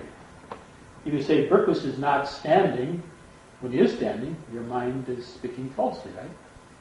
You're saying that what is, namely my standing, is not. Likewise, Berquist not sitting now, right? If you say that Berquist is what? Sitting, they're also false, right? You're saying what is not in reality, maybe my sitting doesn't exist now. You're saying that it is. Right? Okay. So there's two ways of being what? False, right? Okay? Now, take the courtroom, right? Okay. In the courtroom they have you swear to tell the what? Truth, right? I swear to tell the truth, the whole truth, and nothing but the truth. Okay? Now, most people don't examine that phrase too carefully, but when you add the whole truth and nothing but the truth, it might seem at first sight that all you're doing is emphasizing the fact you're going to tell the truth, right? But is that in fact all that those second and third phrases are doing? Okay? When I swear to tell the truth, and then I add the whole truth, and nothing but the truth, I'm making something explicit in the second and the third phrase, and not just reiterating, I want to tell the truth. Indeed I will, definitely. What am I saying in regard when I say the whole truth and nothing but the truth? Why do you have those two phrases? What do you mean? You're saying that you won't say the two kinds of falsehood. Yeah. Now, to say the whole truth is opposed to which kind of falsehood? To say that what is not. Yeah. In other words, if I say that what is not, I seem to be taking away and subtracting from the truth, right? And therefore not giving me the whole truth, right? And nothing but the truth is opposed to what? What is not is adding. Yeah. Or I seem to be adding, right? Okay. Now, Shakespeare has a similar phrase, but it's a more clear phrase, right? Okay. And just give you a couple of places where he does this. One is in King Lear, right? Where he says, all my reports go with the modest truth, nor more, nor clipped, but so. All my reports go with the modest truth. Huh? Once he calls truth modest, as if it's between two what? Extremes, right? One of which is more than the truth, and the other, instead of saying less, he says clipped, right? But it's so, right? Okay. Now, what am I saying more than the truth? You say that something that is not is. Yeah. When I say that what is not is, I'm saying more than the truth. When I say, what am I saying less than the truth? What is not. Yeah. Now, Falstaff was a great liar himself, right? Shakespeare, you have to realize, he often puts statements in the mouths of people who exemplify the opposite of of what they say. You know, like Polonius says, brevity is the soul of wit. And as Hamlet says, you know, refers to Polonius as that tedious old fool, right? So neither wise nor brief, right? Man, right?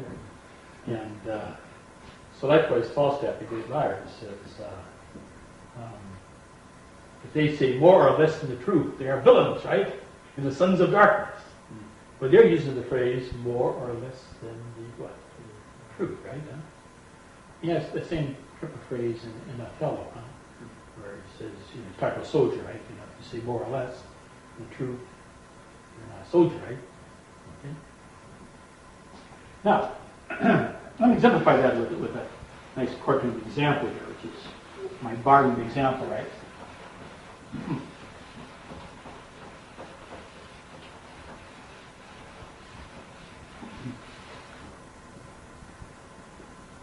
Suppose I, as a bartender, called upon to give testimony, right? Who was at the bar between 9 and 10 o'clock on Friday? Huh? And let's say that John and what? Thomas were at the bar between 9 and 10. Nobody else, right? Okay? Now, if I testify that John and Thomas, who are both good customers, I'm having trouble, and Paul were there between 9 and 10, right? I'm what? Adding to the truth, right? Okay. But if I say John was at the what? Bar between 9 and 10, and I leave out Thomas, just John.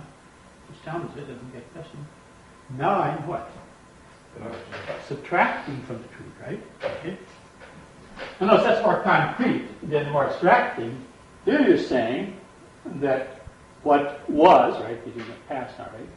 You're saying here that what was, or who was, right? Namely Thomas, was not, right? Okay? And here I'm saying that what was not, or who was not, was, right? Okay? So here, I say this, when false in this way, these are hyphen, what was not, was, I am what? Adding to the truth, saying more than the truth. When I say, just John was there, when I'm saying what was not, in a sense, right? And then Thomas is there, I am what? Subtracting. Saying less than the truth, right? Okay. Now, you go back to the courtroom procedure. I swear to tell the truth. The truth is that John and Thomas are there. The whole truth, that's against saying that just, let's say John was there. And nothing but the truth, that's opposed to this kind of false testimony, right? So you don't realize that, no? I've often thought, you know, they don't like to have a professor usually on the jury, right? Or somebody that might influence the other members of the jury. But if I, you know, spelled out what this phrase meant, they probably would exclude it from the jury. I got it. But people don't really stop and think what this means, right? Huh? It is a very active phrase in a sense, right? There's two ways that I could depart from the truthful testimony when I'm called upon to give it in the court, right? And one could be said to be adding to the truth, saying more than the truth, right? And one could be said to be subtracting from the truth, right? And sometimes you find because that word more or less, right? They'll speak the truth is the equality of the mind with things, right?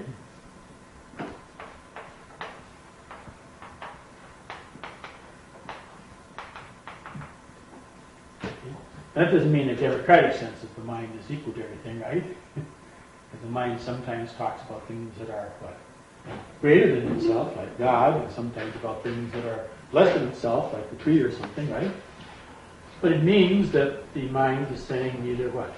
More nor less than what is out there, right? Okay? And I can also say truth is the agreement, huh? Of the mind with things, huh? Or it's the conformity of the mind with things, huh?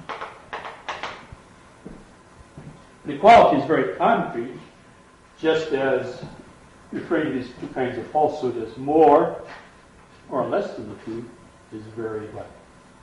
Concrete, right? Huh? Or saying in one sense you're adding to the truth, right? In other case you're subtracting from it, right?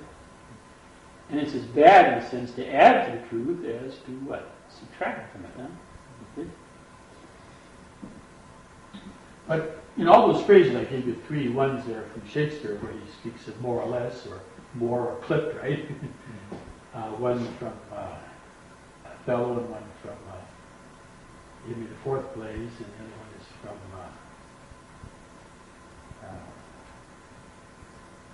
what's it, King Lear? King Lear, yeah. Okay. Or this courtroom one, right? They're all signs that this is what truth and falsity is, right? Why do you have those 2 ways of being false? Saying more or less than the truth, right? Why do you have 2 ways that you want to exclude, right? Truthful testimony, saying, you know, the whole truth and nothing but the truth, right? It's a sign of the truth. Truth and falsity are. Okay? Now, so Shakespeare speaks of modest truth. All my courts go with the modest truth, nor more nor clipped, but so.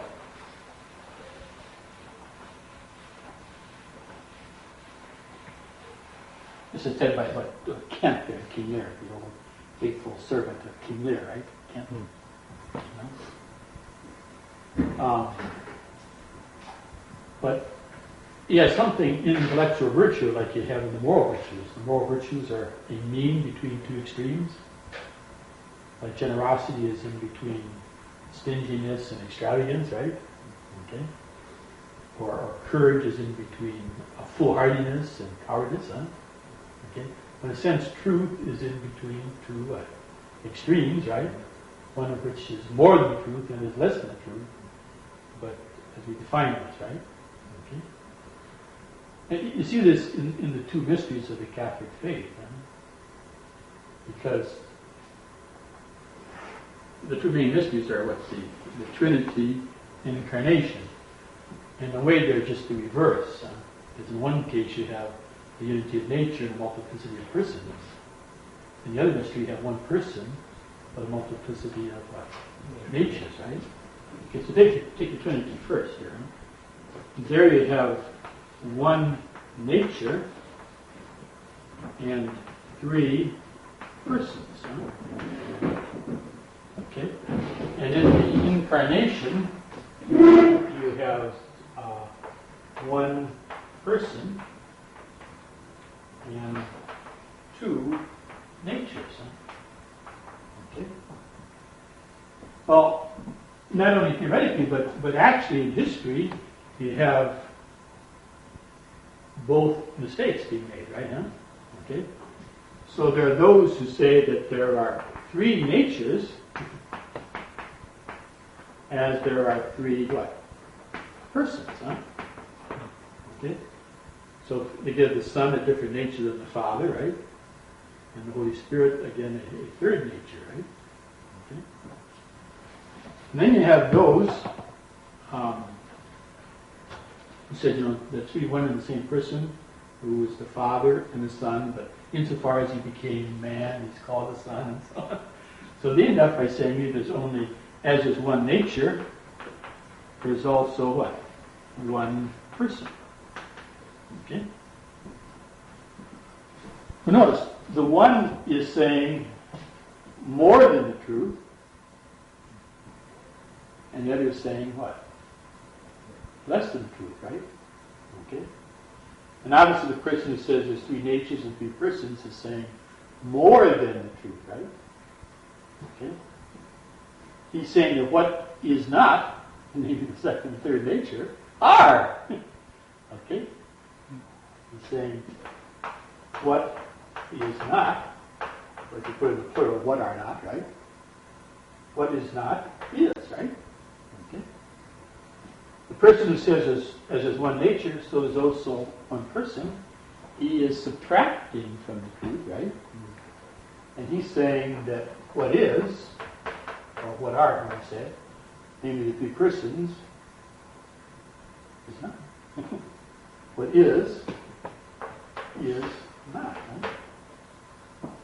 Okay. So you have, in fact, people like Arius up here, right? And the Occupaziani, they call them, right? Those the Father suffered, right? He became man, died, and so on. Okay, you have, in fact, historically, both of these, right? Now, over here you have, what would be the error corresponding to those? Who is saying what is not is? Two persons. No.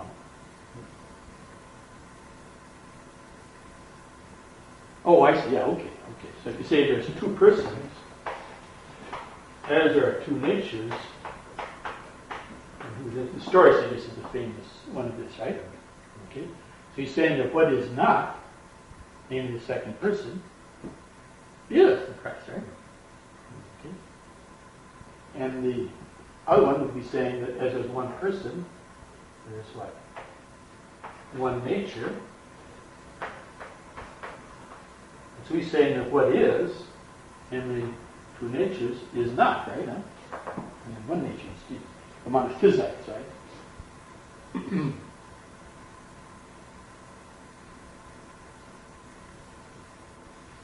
So you can say more than the truth or less than the truth, right?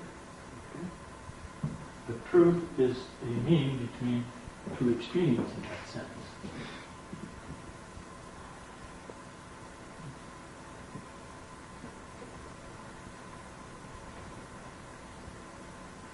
And notice a sign that the truth here is modest is that if this middle position here is the truth, then both of the extreme positions have a part of the truth. But neither one has the whole truth, right? So men are deceived when they see part of the truth but not the whole truth, right?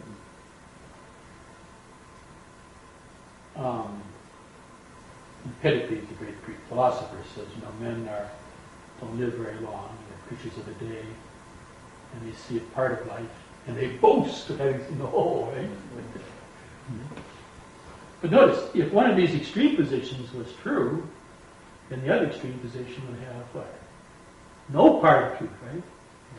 And that's not very positive, right? You should have been thinking this, and there's no basis for it at all, right? So the one seizes upon the fact there's one nature, and therefore they think there's one person. The other seizes upon the fact that there are three persons, and therefore there's two natures. And the similar one over here, right? Except it's reversed, because here you have the unity of person and the multiplicity of natures, right? But it sees you've got one person, therefore you must have one nature. The other one sees you have two natures, which is true, but therefore you must have two persons. The truth is in between these two extremes.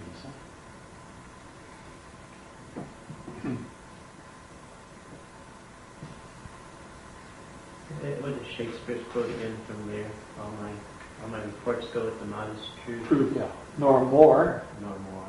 nor clipped, but so. Okay. Instead of saying blessed, he says clipped, right? Yeah. And notice that thing as I mentioned before, in Shakespeare you say nor, right? We'd say we say in English, neither more nor less, right? Or neither more nor less, right? He says nor. And you see the same thing or in Shakespeare. I mean, it's not just to good him, it's just to change the language. Seems to be another example too in the way that saying what is not is and what is not by something to do theology and perhaps in philosophy too, but erring by excess, erring by defect. Yeah. Other ways of saying Yeah. what is not is. It's kind of custom of those making mistakes to go to extremes, right? Everything's necessary, everything is contingent.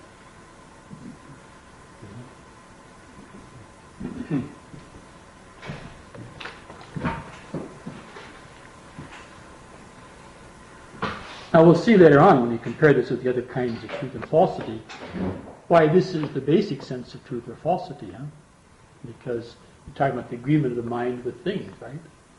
The mind wants to know the way things are. Huh?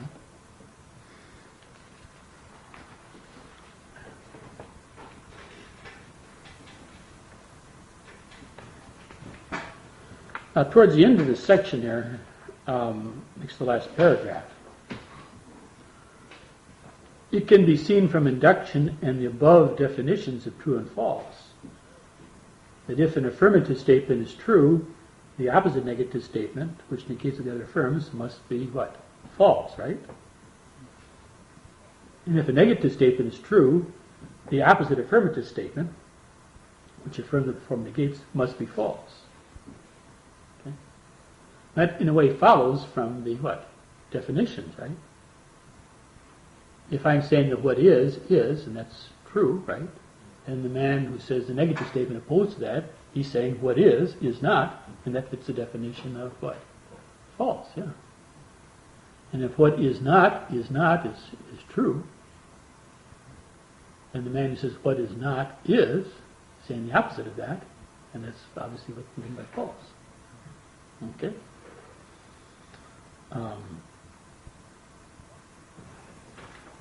And we can also see from the definitions of true and false and above that the same statement cannot be both true and false. Huh? It's saying what is. Can't be saying what is not. Huh? So it can't be true and false at the same time.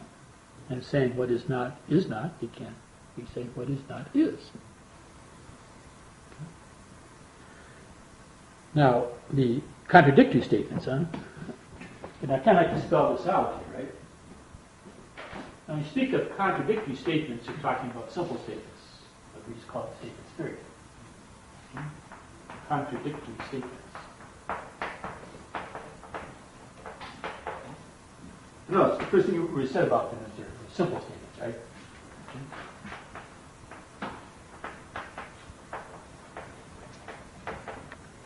But secondly, we add that they have the same what? Yeah. Okay.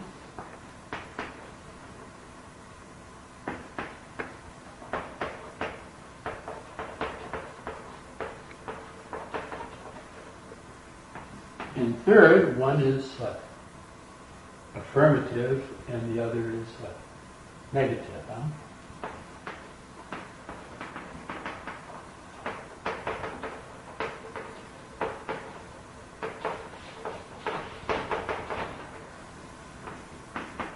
Now the crowning thing, right? And I'd like to spell it out. They're opposed such that both cannot be true, right? Both cannot be false. But one must be true and the other must be false, right? Regardless of whether you know which is the true or which is the false one, right? Okay? And you can say the one just alone, that one must be true and the other must be false, but I can't spell it out, right? Both cannot be true, both cannot be false, but one must be true and the other false. Okay?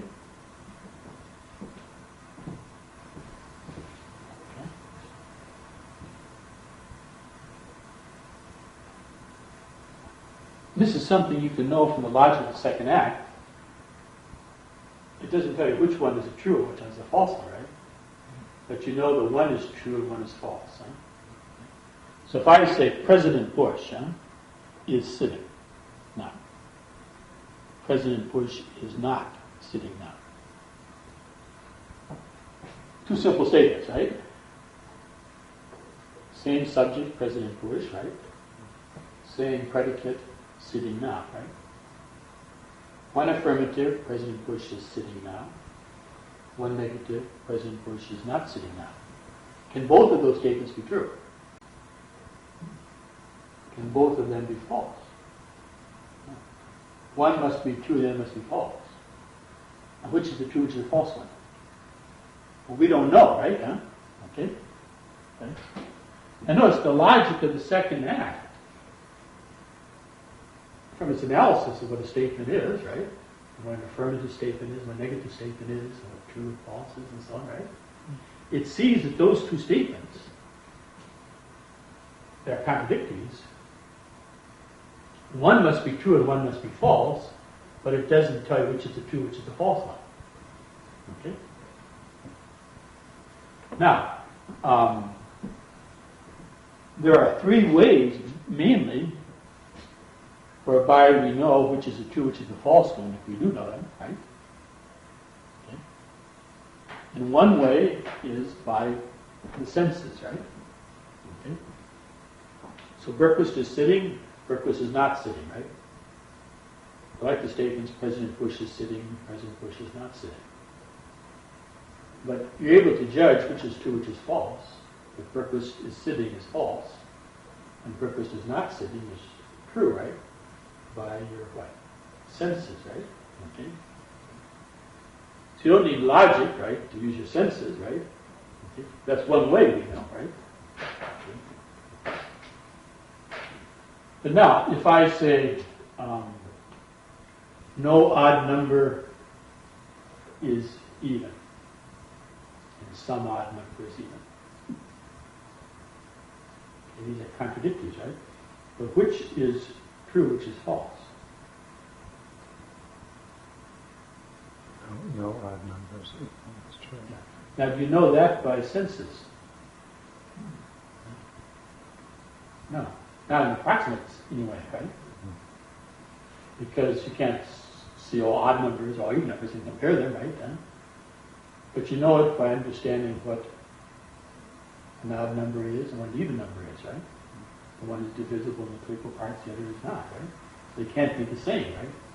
So you know it by understanding the parts. Okay? If I say no circle is a square, right? Do I know that by my senses?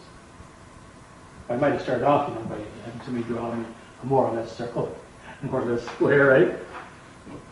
But when I say that no circle is a square, I know that's to be true by understanding what a square and a circle is.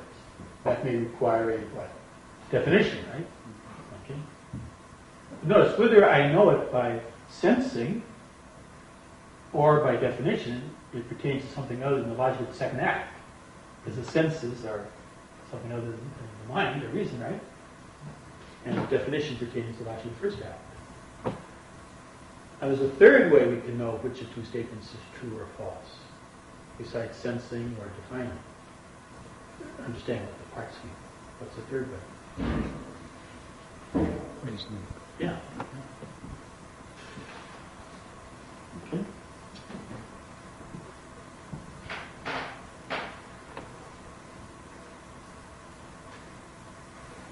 So the logic of the second act tells us that contradictory statements cannot both be true, they cannot both be false. One must be true, the other must be false. But the logic of the second act doesn't tell us, if you give me a pair of contradictory statements, which is the true, which is the false one. You have to either know that by the senses or by understanding what the parts are, which may require a definition, or yes, by reasoning, right? Okay.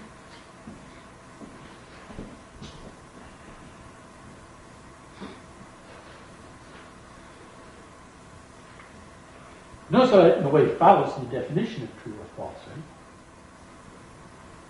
a statement is saying what is, right? If a statement is saying that something is, it's either saying that what is, or what is not is, right?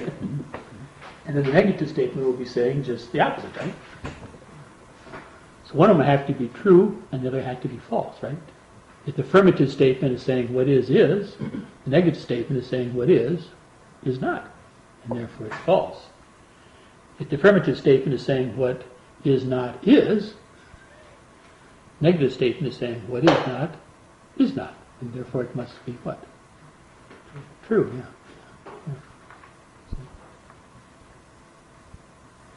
But is the affirmative statement saying what is, or what is not is?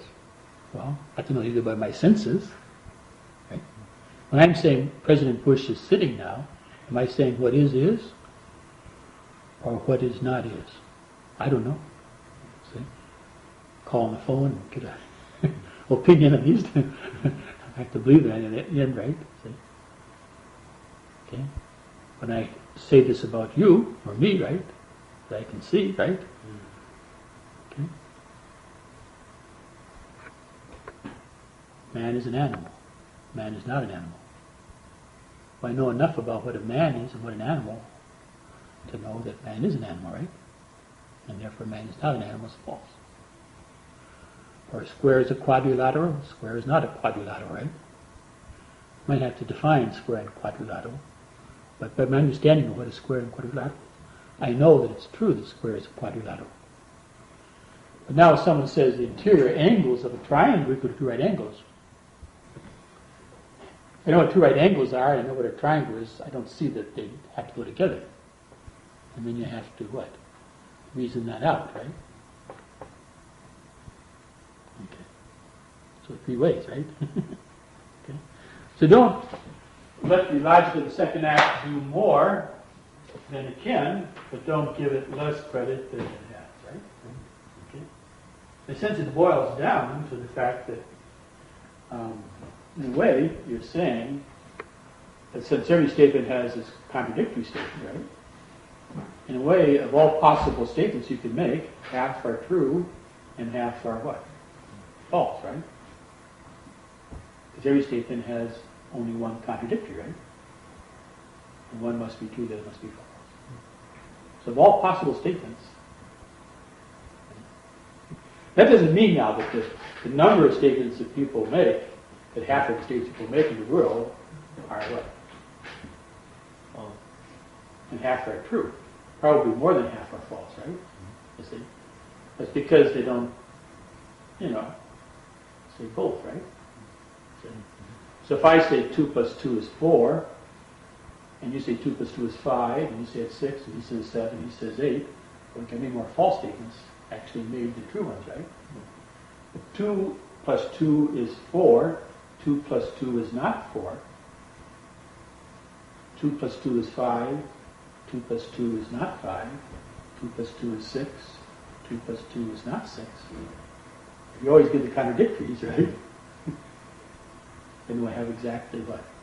Half of them true and half of them false, right? But as a matter of fact, you see, there's more mistakes than there are true statements that actually made. Right? So Thales will say water is the beginning of all things. And then Anaximenes will say air is the beginning of all things. Heraclitus will say fire is the beginning of all things. And poets say Mother Earth is the beginning of all things, right? Well, if one of those statements is correct, the other three are what? False. Yes, there's more false statements than true, right? But if one person said Mother Earth is the beginning of all things, and someone else says Mother Earth is not the beginning of all things, one case says water is the beginning of all things, and someone says water is not the beginning of all things, then you have exactly half and half, right?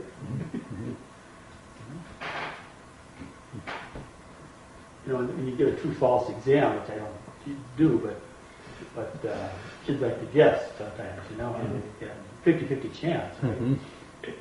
One time I gave a little bit of true or false in one of my exams, but I announced before, and I said, now, if you leave it blank, you get a point off. If you get it wrong, you get 2 points off. So I don't get a guess, right? But I said, this is on purely Socratic grounds, right? 1 for not knowing the answer, 1 point off, and 2, another point off, for thinking you know, you don't know. Kind of Socratic point. I think I found out that if a guy let the ball play, he would have got the highest bar. So.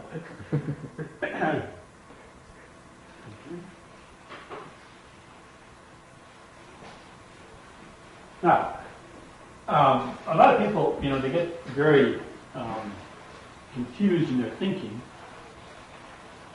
because we use words, in various ways. Huh? I'll give you an example of what I mean here.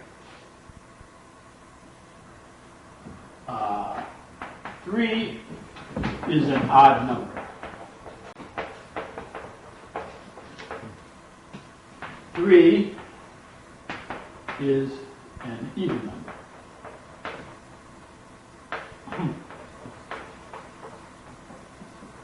You contradicted yourself.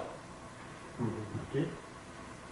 But now, strictly speaking, 3 is an odd number and 3 is an even number.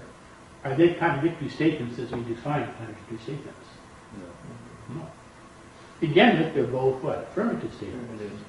But contradictories are one affirmative, one negative. Right. But also, they don't have the same what? Predicate, right? Right. And contradictory statements have the same subject and the same predicate. So these are not contradictory statements, strictly speaking, right?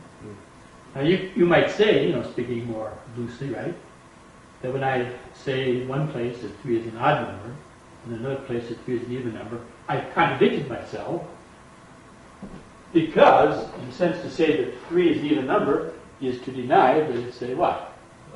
Yeah. In a sense, it follows from this that 3 is not an odd number, right? You see that? But that's really the contradictory, strictly speaking, of 3 is an odd number. Huh? Okay. So you want to learn to speak very precisely, right? Okay.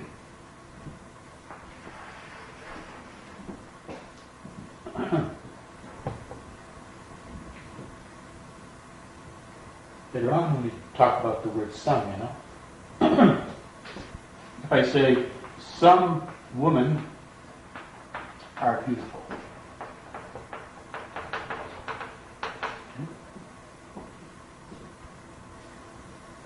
Now, when I say some women are beautiful, have I said that some women are not beautiful?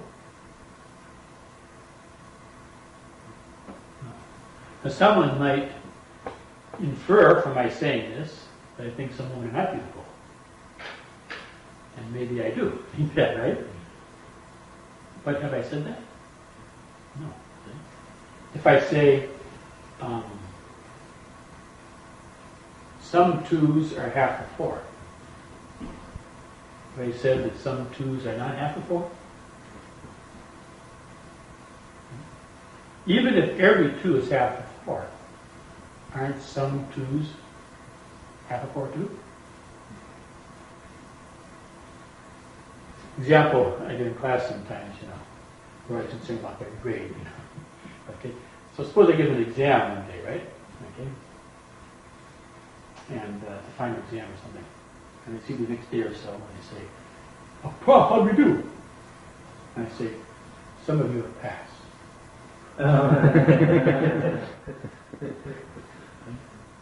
Have I said anything about the rest? I might only have corrected, half the papers or something, right?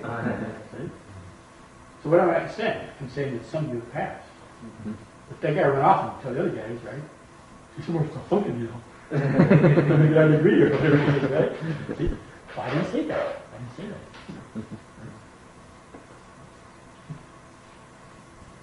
Might be a reason why, right? So, the statement that some women are beautiful, does that contradict every woman is beautiful? No. And the statement that some students have passed, does that contradict every student has passed? No. So you got to realize this here is kind of inference, right? Huh? And here, there really is a contradiction, but it's because this is really a consequence of that, right? Okay. Now, I mean, we may speak. I mean, I might myself sometimes say, you know, if you say this and you say this, you contradict yourself. But strictly speaking, these are contradictory, and so the contradiction is a consequence of saying this, right? Okay.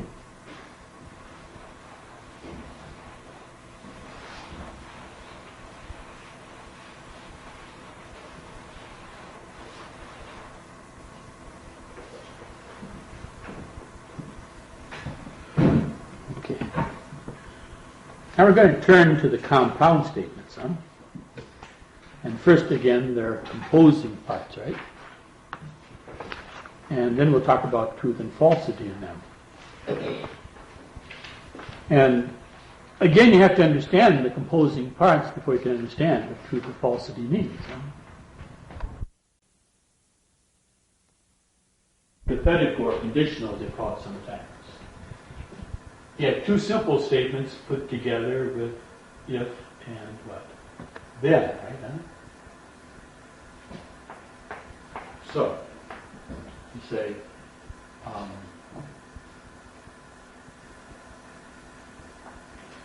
if this number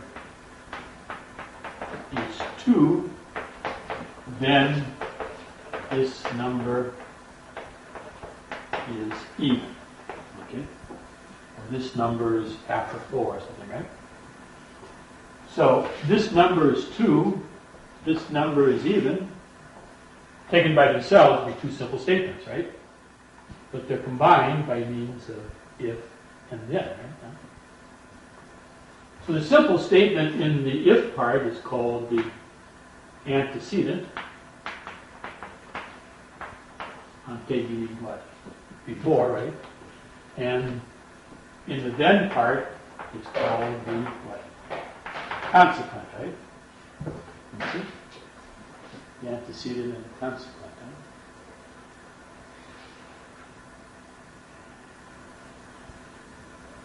Now the either-or statement, huh? Again, like the if-then statement, is put together from at least 2, but it can be more than 2, right? Simple statements, joined by either-or, right? You might say a number is either odd or even, right? Okay. And there, you try to exhaust the possibilities, right? Okay. And say a triangle, though, is either equilateral, isosceles, or what? Scaling, okay?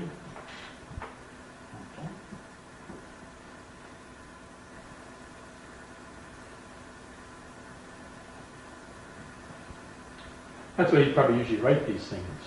But you could expand in this, you could say, either a number is odd or a number is what? Even, right? Either a triangle is equilateral, or a triangle is isosceles, or a triangle is what? Yeah. So here we're kind of contracting it so you don't make explicit, right? You don't spell out these simple statements the way we did in the if-then here, right? We could if we wanted to, right? But usually we what? Contract it, right? Okay. Going back to a simple statement, you know,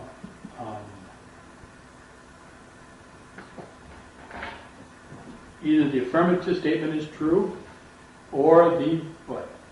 Negative statement is true, right? Okay. Either or, right? Okay. So as I say, the way this is stated here, you don't seem to have two simple statements or three simple statements combined, right? But it's kind of a contraction of that, right? Okay.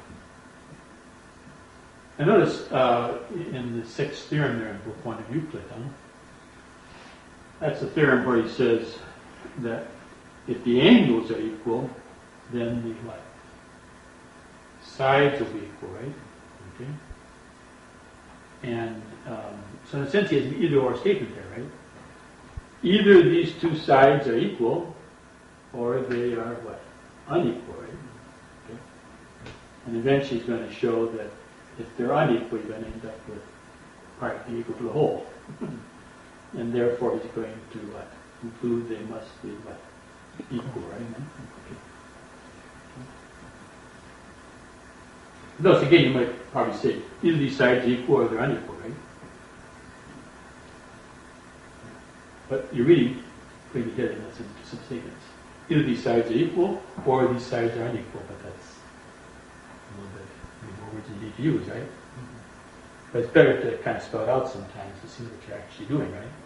You're combining two or more what? Simple statements, right? Okay? But by means of or for Shakespeare, or either or. That's right. Okay. That's very simple, right? Now there are other kinds of compound statements. If I say that John and Paul are students, right? In a way I'm saying John is a student and what? Yeah. Rather than saying John is a student and Paul is a student, I'd say John and Paul are students, right? So in a way I've got two different statements there, right? Okay. But that kind of a, conjunctive, when I call it, statement, is not important for reasoning, huh? Okay. Okay. But the either or and the if-then statement are very important for reasoning. We'll see them when you get to take up the syllogism and so on. Okay. So it's because we have in mind reasoning eventually that we emphasize those two among the compound statements, huh?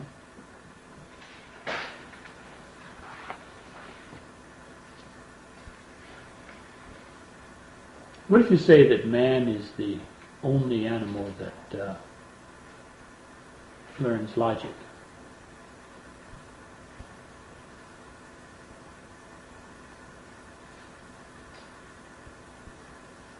Is that a compound statement or a simple statement?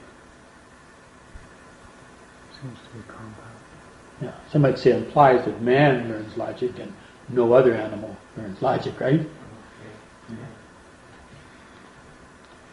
Okay. Now,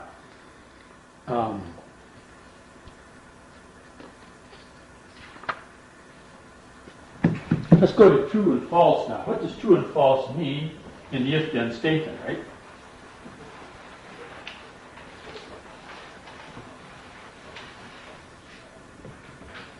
Well, if you're baking or cooking or something, you mix two sweet things together, you expect the resulting thing to be what? Sweet. Yeah. So if in an if-then statement you put together two true, simple statements, you might expect the compound to be true, right? But actually it's possible to make a what? True if-then statement out of two what? False simple statements, huh? Take the statement, for example, that Socrates is a mother. Okay. A simple statement, and it's false, right? And the simple statement, Socrates is a woman. That's false too, right? Okay. But now, if I combine these and I say, if Socrates is a mother, then Socrates is a woman, that would seem to be true, right? Okay. But now, if I say,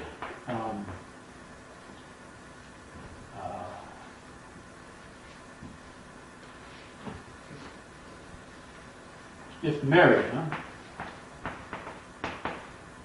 is a mother, Mary, mother of God, mother, his name is Mary. Mary's a mother, right? Excuse me. I did not do that. If Mary is a woman, then Mary is a mother. Okay? Let's take Mary, the mother of God, okay? If Mary is a woman, then Mary is a mother, right? Now, Mary is a woman.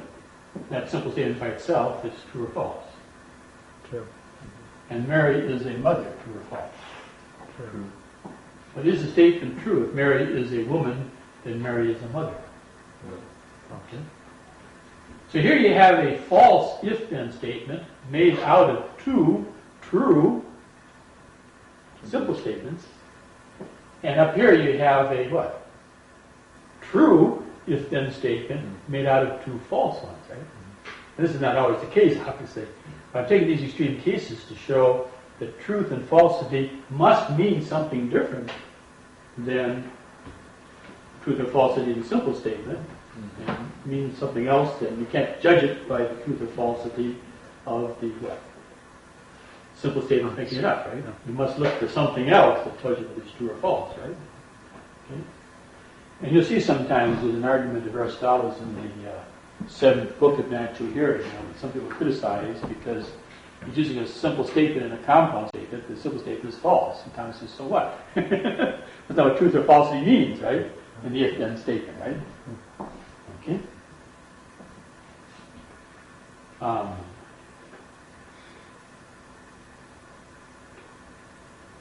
If you look at that argument in the sixth theorem there, if you could, in the first book there, he's going to reason that if these sides are unequal, then this will be so, right? And that's true. But what follows seems to be false, right? But the if-then statement is true. Otherwise, you couldn't use it from it. Okay. Now, what does truth and falsity mean then? Here in the if-then statement. Can you figure it out from these examples? It means that the consequent follows necessarily from the antecedent. Yeah. In other words, if Socrates is a mother, not saying that he is in fact a mother, saying if he is a mother, then he will be a what? Woman, right? Okay. Not saying that in fact he is a mother, or in fact he is a woman. You're saying if this is so, then that will be so, right? Okay.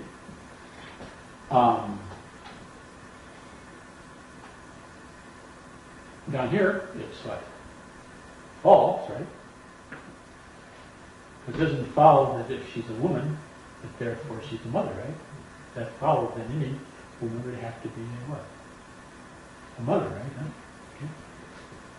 Okay. So notice what does Shakespeare say? Reason is the ability to look before and after, right? Here the before and after is very important, right? If I reverse this and I said if Mary is a mother, then Mary is a woman, that would be what? True. But sometimes when you reverse it, it's not, right? Okay. Now it could be that going both ways sometimes it's true. Huh? Take for example this here. If this number is 2, then this number is half of 4. Is that true? Okay. And notice there, the reason goes back to that half of 4 is what Porphyry would call a property of 2, right? And a property in the strict sense, right? Now, if you reverse that and you say, if this number is half of 4, then this number is 2, would that also be true? No. It's because half of 4 is a property of 2 in the strictest sense, right? It belongs to only 2, to every 2, and always, right? Okay. But now if I took a property in a looser sense, if I said if this number is 2, then this number is, let's say, less than 10, that would be true, right? But now if you reverse it and you say if this number is less than 10, then this number is 2, and now it's false, right? Because less than 10 is not convertible with this, huh? Okay?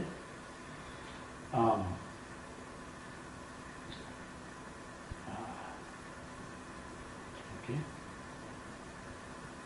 If you had a definition in one part, you can turn it around, right? If this is a square, and this is equilateral, right angle, quadrilateral, and vice versa, right? Okay. if you had something more universal there, like woman is more universal than mother, right? Then it's not going to work both ways, is it? If I say, if this number is 2, then this number is, let's say, even, right? It's true. If this number is even, then there's 2. No. It's more universal, right? Okay. So, if you stop and consider these examples, you can see that truth here means that the consequent follows necessarily from the antecedent. And falsehood means it doesn't follow what necessarily, right? So even if both simple statements are true, but one doesn't follow necessarily from the other, right? If this number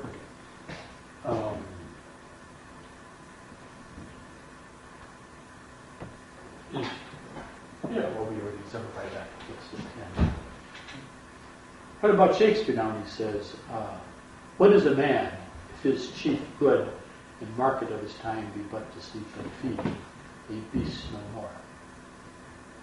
He's saying if man's chief good is but to sleep and feed, then man is no more than a beast. Is that true or false? True. Yeah. Even though it's false that man is no more than a beast, it's false that man's chief good is but to sleep and feed. Right? But yeah, right? Or like in my comparison, I say, what is a 3 if it be half of 4? Yeah. So if 3 is half of 4, then 3 is what? 2. True or false? Yeah. It's true, even though it's false that 3 is half of 4, and it's false that 3 is 2. Huh? But if it were half of 4, it would be 2, right? If man's chief good was to sleep and feed, then man would be a beast, right? Okay. Notice Euclid, is arguing from the proposition that if the sides are equal, right, then you can cut off from the longer side when equal to the shorter one. True or false? Yeah. But in fact, they have to be equal when the angles of the base are equal, and you can't cut off, therefore, a line equal to the other one. That's only part of the first one, right? But if one was longer, then you could do that, right? So he's reasoning from a true if-then statement, the parts of which are what? False, yeah. When one follows from the other, right? And Shakespeare doing the same thing, right? But you can see why the truth of if-then statement is not the basic truth or actor, right? Because, you go on all tasting. If this is so, then that would be so. If this is so, then that's so, right? If I win the lottery, If I won the lottery, right? I know, is Socrates in fact a mother or not, right? Is it true or not, right? Is he in fact a mother, right? Okay. And this doesn't tell me, right? So later on, when you study reasoning, and you study what we call the hypothetical syllogism, or the if-then syllogism, as I call it, you have an if-then statement, but you'll add to that a what? A simple statement. And your conclusion will be a simple statement, right? Okay. That's what Shakespeare's reasoning, right? If man's chief good is to sleep and feed, then man is a beast, right? No more. Just a beast. But man is more than a beast, right? And therefore it can't be like his chief good is but to sleep and feed, right? So your conclusion is a simple statement, and your second premise is a simple statement. But your first statement was a if-then, right? And Euclid will do the same thing. He'll say, if these sides are equal, then you could cut off from the greater one, right? One equals the lesser one. And then you could draw a line from that over to the side. Now, he does that like this. These angles are equal. And if one of these is longer, say this is longer than that, this one here, then I could cut off this longer side, one equal to this, right? And then I could draw one like this. And then I have two triangles with an equal angle containing equal sides. And therefore this part would be equal to the whole. Observe. See? So you conclude that these sides cannot be what? Unequal, right? They must be equal, right? And you say part cannot be true of whole. But nevertheless, you had an if-then statement, right? If these are unequal, you could cut off the greater one and make the lesser one. And then you figure out that line, right?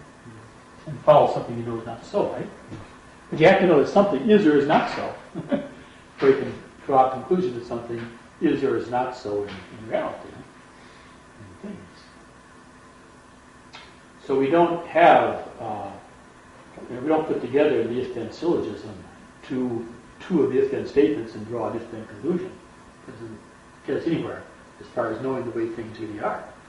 But you have an if-then statement, and then you have a simple statement, and then you can draw a simple statement conclusion.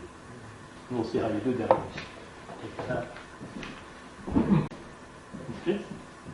So notice now, when you say that a statement is speech signifying the true or the false, if you say statement of the if-then statement as well as the simple statement, it's not really the same definition, is it? But it's not purely equivocal to the word truth, right? There's a connection between the two, right? And here you can see very clearly the connection because every mother is a woman. It's based on that simple statement, right? And the falsity of this is because what?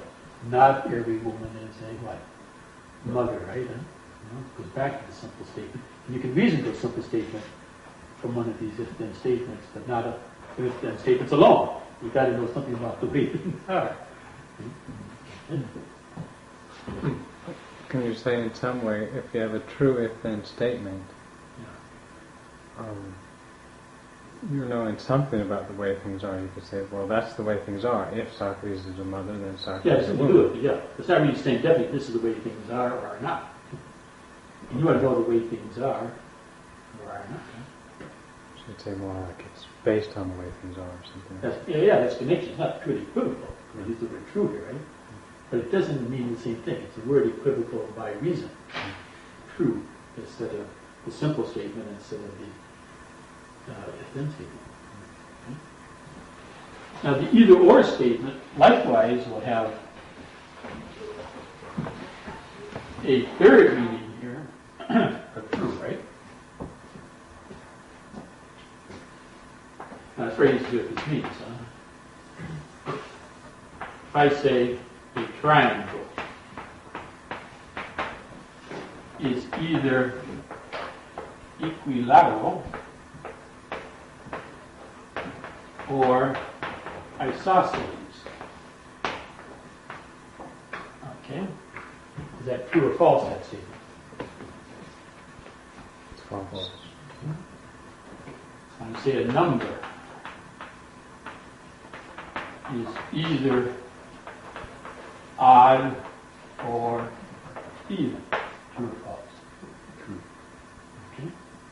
Now why is this false and why is this true?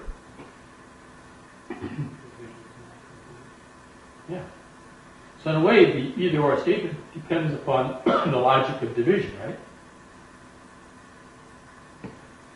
And the idea that some people, see the word divide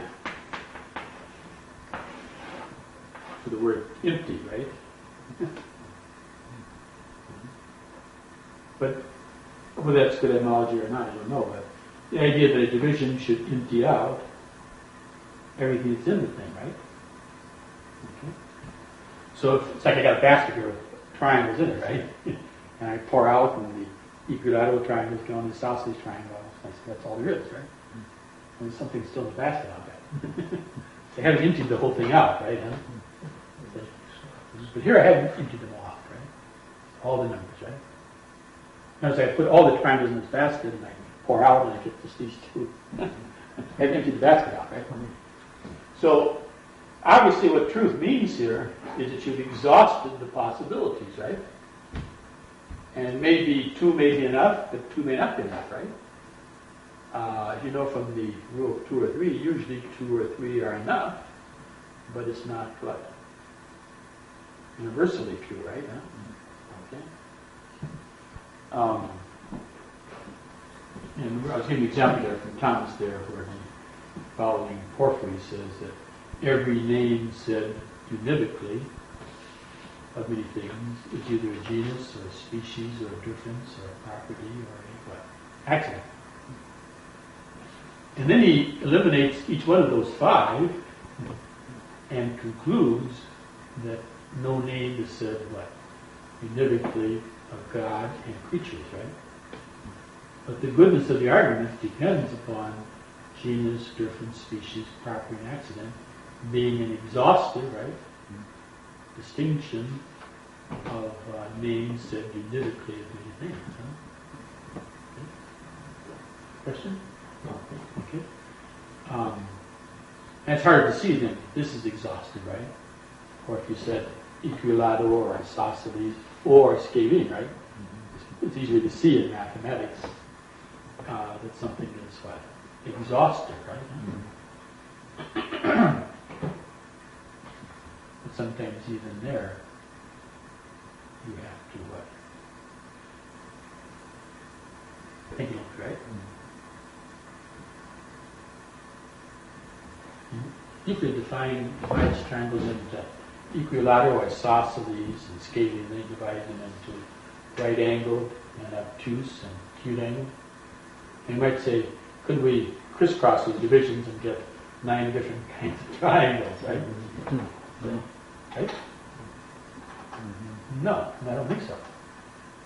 You like good men, bad, good human beings, bad ones, male, female, you can crisscross and get 4 real things. But is there such a thing as a right-angled equilateral triangle? No. But you have to know that a triangle always has its interior angles equal to 2 right angles. And then you have to know that an equilateral triangle, the 3 angles must be equal, right? And so if one of them was right angled, the other 2 couldn't be equal to it, right? Or you'd have 3 right angles, right? But you have to do some reasoning to realize that I haven't left out a possibility of the right angled equilateral triangle. There's no such animal. But now if you get to an isosceles triangle, where you could have a right angled isosceles triangle, like half of a square, but you could have, it seems to be an obtuse angle one, can't you? Maybe you have a 3 angle.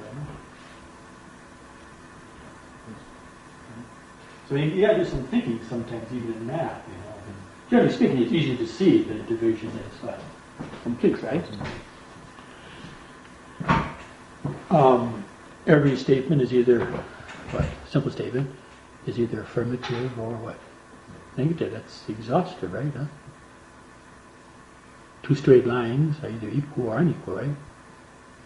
So when Euclid in that 6th theorem shows the impossibility of there being unequal, you can conclude they must be what? Equal, right?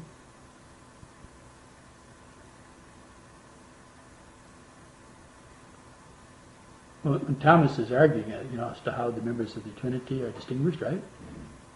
Well, he says there are 2 kinds of distinction: formal distinction and what? Material distinction. Material distinction is based upon the division of the continuous. Well, there's nothing continuous in God, right? It's not a body. So eliminate that. So it must be a formal distinction. Now, formal distinction is based upon opposition. Thomas says, now there's 4 kinds of opposition. Going back to the categories of Aristotle, he distinguishes the 4. And then he eliminates 3 of them as impossible in God. Therefore, it must be a relative distinction. But then you say, now, are there only 4 kinds of opposition? Contradictory, privation and lack, or lack and having, contraries and relatives. That's hard to see, right? I can't think of any other kind of opposition. You have to kind of stop and think about this, right? Or we say God is a cause. There's only 4 kinds of cause: matter, form, mover, and end, right? Is that the only kinds of cause there are? It's harder to see, right? And in some cases, we may use an either-or statement that's only what? Probable, right? We don't see that these are the only, right? Now, a man is either white, or black, or brown, or red, or yellow, right? I think it's all possibilities, right? Yeah. If they find, a green man on Mars or something, I'll be surprised. I don't say, why can't it be purple people or, Yeah. See, but there, I don't see that these are the only possibilities, right?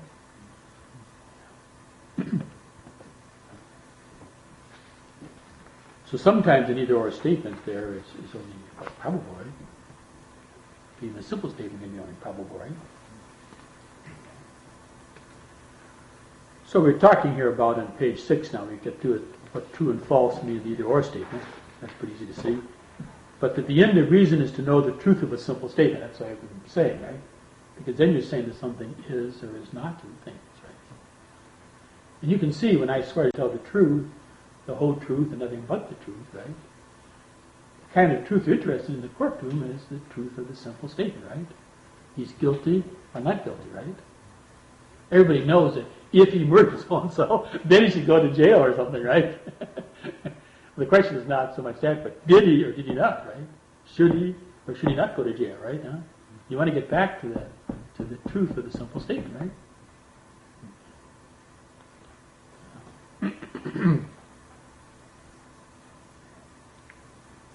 Now, the next part here, starting at the bottom of page 6 and going to the end here, is a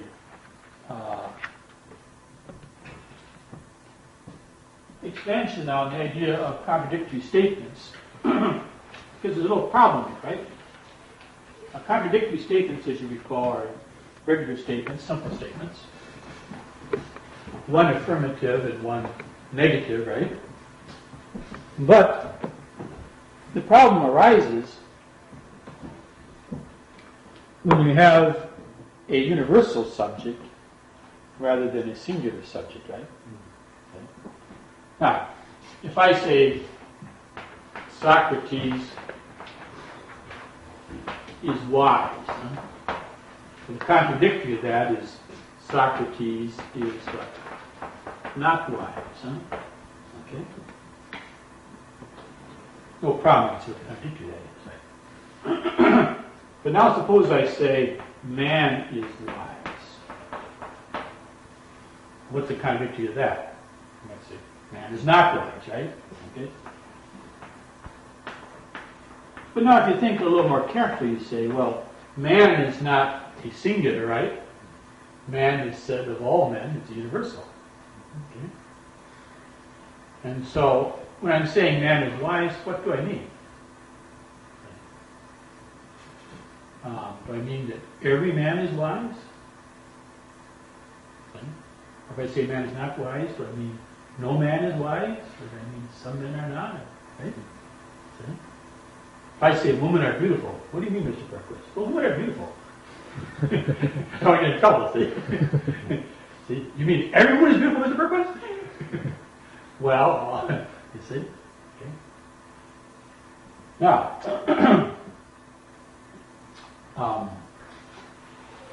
usually to talk about this, they take a universal subject and they make a little square. Okay, we call this the square of opposition. Huh? We allow squares in logic, but no circles in logic. Okay, that was tell the students. Okay.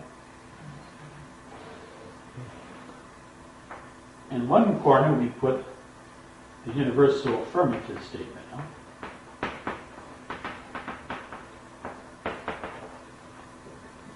Statement in the form of, let's say, every B is A. Okay? Every woman is beautiful, for example. Okay? And then, in the other corner over here, the universal negative. In the form, no B is A. Like, no woman is beautiful, right? Okay.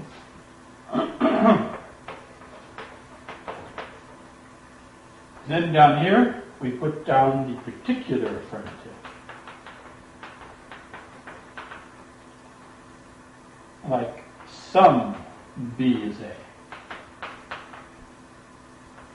Some woman is beautiful. Okay? And the fourth corner, the particular negative.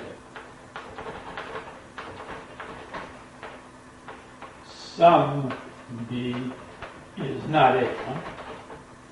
Like some woman is not beautiful.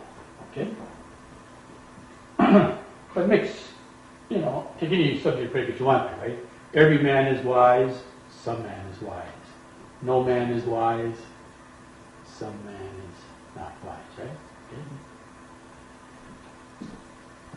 Okay. So notice, if you go back to the definition of contradictory statements, they're statements with the same subject and predicate, right? One affirmative and one what?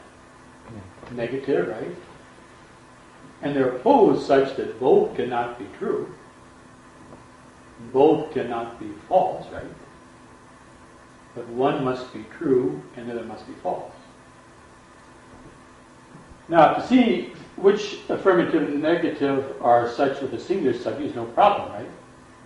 President Bush is sitting, President Bush is not sitting. Obviously, which is contradictory, right? But now, what is the contradictory of the statement, every B is A? Is it no B is A? Or is it some B is not A? Right? Well, if you think of the example here, every woman is beautiful and no woman is beautiful, they might both be what? False, right? Every man is wise, no man is wise. They could both be what? False, yeah. Now, it might be true in some cases that either universal affirmative, universal negative is what? True, right? Like every 2 is half of 4, right? And no 2 is half of 4 is false, right? But sometimes both universals are what? False. Okay? Every man is sitting.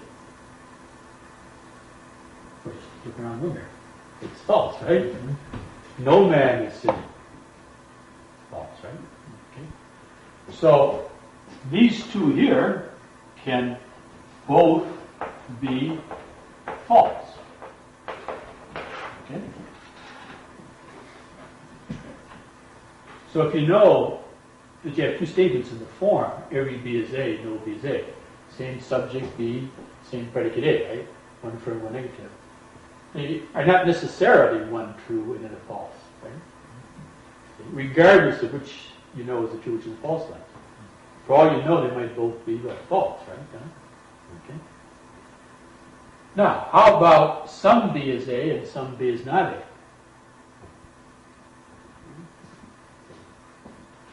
Maybe some woman is beautiful and some woman is what? Not beautiful, right? Maybe some man is wise and some man is not wise. Maybe some man is sitting and some man is what? Not sitting, to take it. That's a controversial example, right? Okay.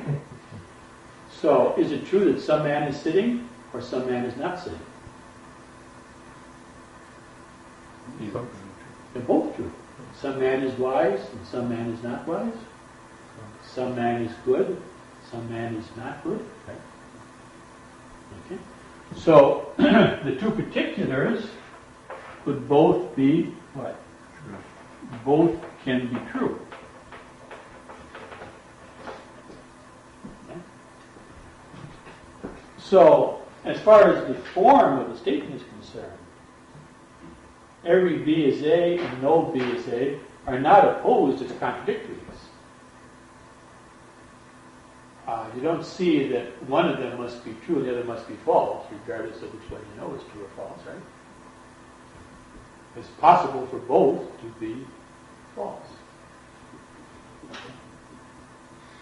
Every man is white, no man is white. Both are false. Every man is black, no man is black. Right? Every human being is male, no human being is male, right? They're both false, right? some human being is male, some human being is not male. Both are true.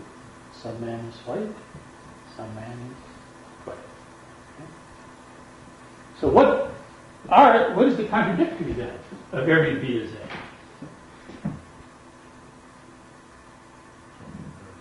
Yeah. These, what they call the diagonals, right? Every B is A and some B is not A, are opposed regardless of what B and A are, right? Even without knowing what B or A is, right?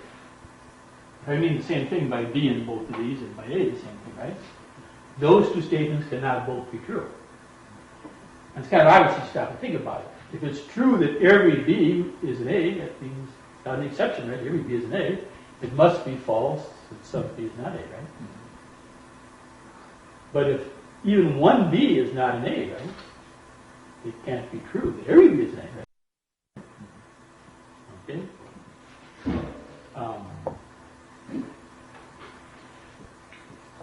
So those are contradictories, those diagonals. And likewise, the other diagonals. Huh? No B is A and some B is A. Can they both be true? Well, if you stop and know what it means to say no B is A, that's universal negative, right? A is denied of all the B's, right? So if it's true that no B is A, it would have to be false that even some B is A, right? And vice versa, if some B is A is true, if even one B is an A, in other words, then it must be false that no B is A, right?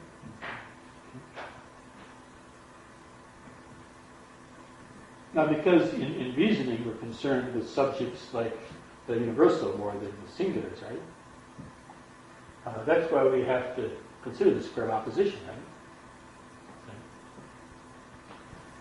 Okay. What statements, affirmative and negative, with the same subject and predicate, where the subject is universal, are really opposed in the way we call it contradictory? It cannot both be true, cannot both be false. But one must be true, the other must be false. Well, it's the diagonals, right? Okay. Now, as I was pointing out earlier today, you've got to realize that when I say some B is A, it's true. I'm not denying that every B is A. I'm not asserting that some B is not A either. Okay? If I'm in my room at home, all by myself, sitting down, some man is sitting. I don't see anybody else. I don't know anything about it. I can guess at some, see? But for all I know, everybody else might be sitting right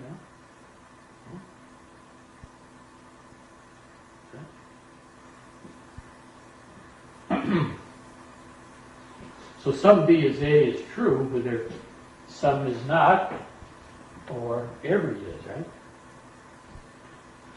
Now sometimes it's an exercise, we'll take each of the four corners, right? And we'll say, if this is true, what about the other four corners, right? Okay. And maybe if you know that something is true or false because of that, or it may be unknown, right? So just do that simply here. If it's true that every B is A, then no B is A must be what? False. Yeah. And some B is not A must be what? False. But some B is A is true, right?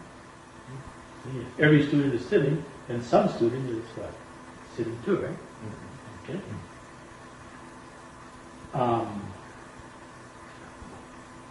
If it's true that no B is A,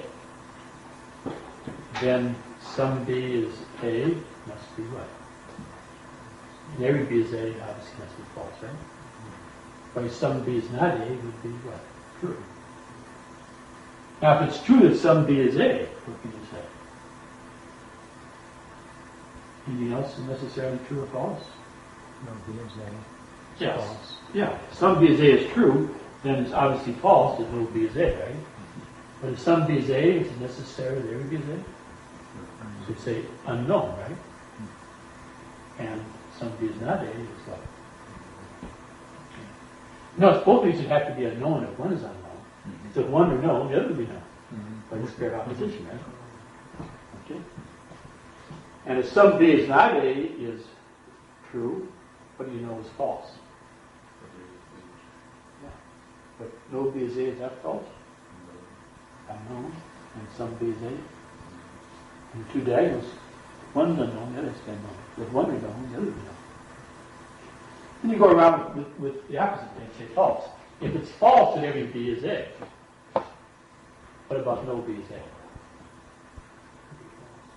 Unknown. Yeah, it's unknown. And if it's unknown, then some B is A is going to be what? Yeah. Okay. The fact that it's false, every B is A, that can be false because some are and some are not. Or it might be false because none are. Don't know. So if this is false, you know that some B is not A is what? True. But the other two are unknown. The same way here, if it's true that if it's false that no B is A, you know that diagonal is what? True. But the other two are what? Yeah. So you know where if this is false, no B is A is true, and some B is not A must be true, and every B is A must be false. Yeah. Okay.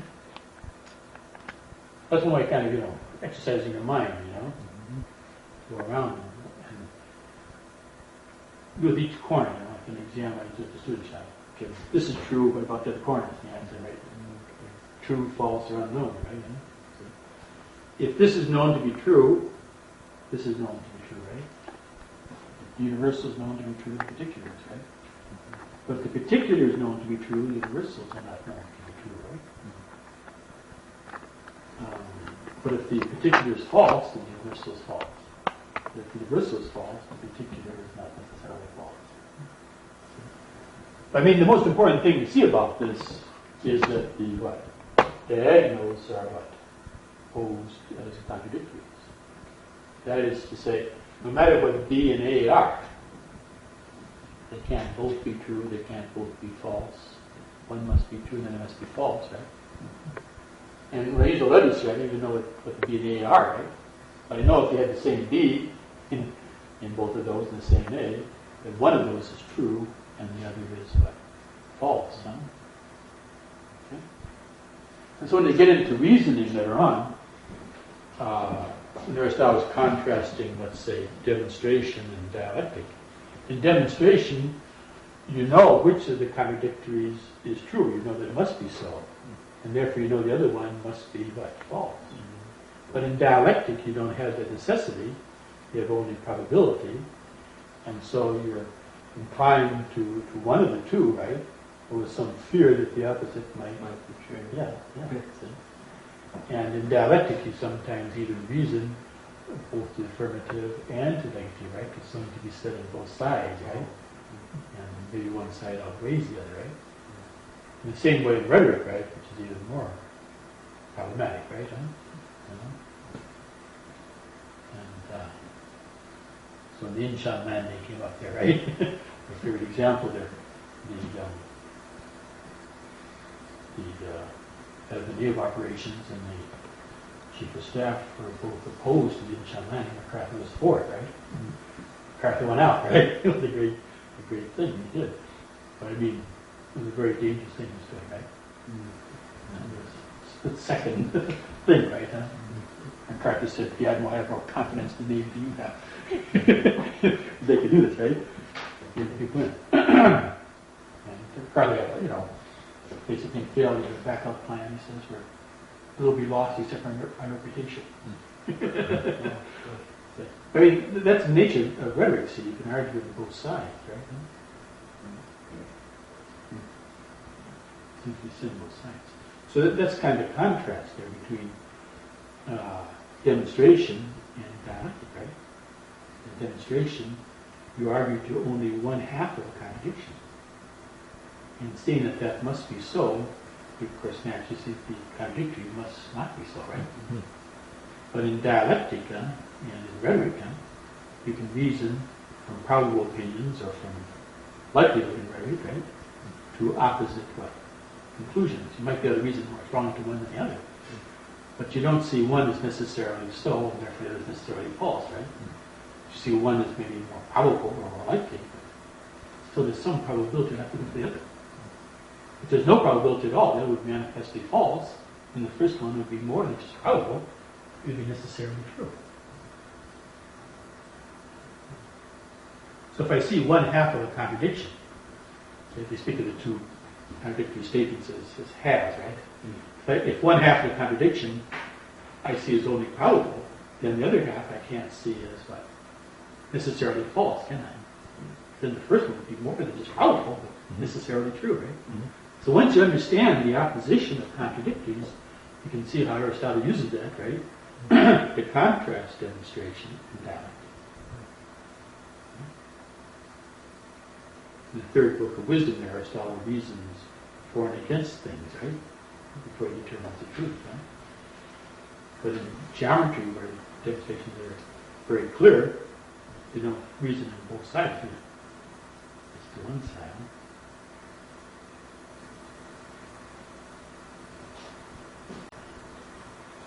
So you understand this squared opposition here? You've got to think about that a bit, huh? We did an exercise. Yeah. I gave an exercise like what you said. So. These two universal statements, they sometimes call those contraries, right? Okay. So you can say the man who thinks that every woman is beautiful is contrary to thinking the man who thinks no woman is beautiful. So the man who thinks that every man is good, right, is contrary to thinking to the man who thinks that no man is good, right? But, you know, in a sense they're further apart, right? But still they're not what? Contradictories, right? The statement does not oppose that one must be true and the other false. That's why we thought it should be the trapezium of the opposition, because the top has to be longer than the bottom too. Well, it's something you said that, but I mean, the square's been around for a long time. So. I thought I used those awful circles. It's awful. One thing kids do in probably the circle, you know, they want to say, like, you know, this represents maybe everything, right? Okay. And this represents some, you know, right? Okay. The trouble is, this makes some, definitely, some are and some are not, right? It's misleading, right? Because if every man is an animal, then some men are animals are still true. If you represent it by coloring the part that is, then you're saying, you're imagining, right, that the part is not. And you get to a false understanding of it. So don't ever let me kick with those circles, right? These Venn diagrams and all that sort of stuff. That's very bad. Very bad. And you end up resolving to the imagination like Socrates does in the Parmenides, right? And the Parmenides, Socrates is a young man. He's learning the Socratic method from Parmenides. Parmenides is the guy who emphasized contradiction and so on, right? And avoiding it. And Socrates is trying to imagine universal to be like one of these Venn diagrams, right? So it's spread over everybody, right? So man is spread over all of us. So you only have part of what man is, and you have another part of what man is. And actually, what man is, the whole of that is found in you, but also in you. So you can't imagine it like a quantitative whole, like a sail over covering us. Huh? But the moderns often get into that problem. They want to talk about class rather than universal. And a class is what? A collection. Universal is something, what? One said of many. But it's not a collection of the many. The difference between, let's say, man and mankind, right? The biologists, talk about the animal kingdom, right? When they think of the animal kingdom, they're thinking of the collection of animals, right? Rather than something one said of many. If you ever, study Porphyry, when he talks about genus, he gives two meanings that are before logic, right? The genus is one man from whom a multitude of men have descended. And then another meaning of genus is the multitude of men that have descended from one man. Okay? As if we were to call Adam a genus, right? And all of the Adamites, right? All that descend from him, a genus, right? And both of them have something like the meaning of genus, but it's something one, like Adam, but it's not individual like Adam, right? And has some reference to the many, because it's something one said of many, right? But it's not a multitude either. Yes, right? It's something one said of many. That's something different from the individual from whom they are descended, and the multitude that are descended from him.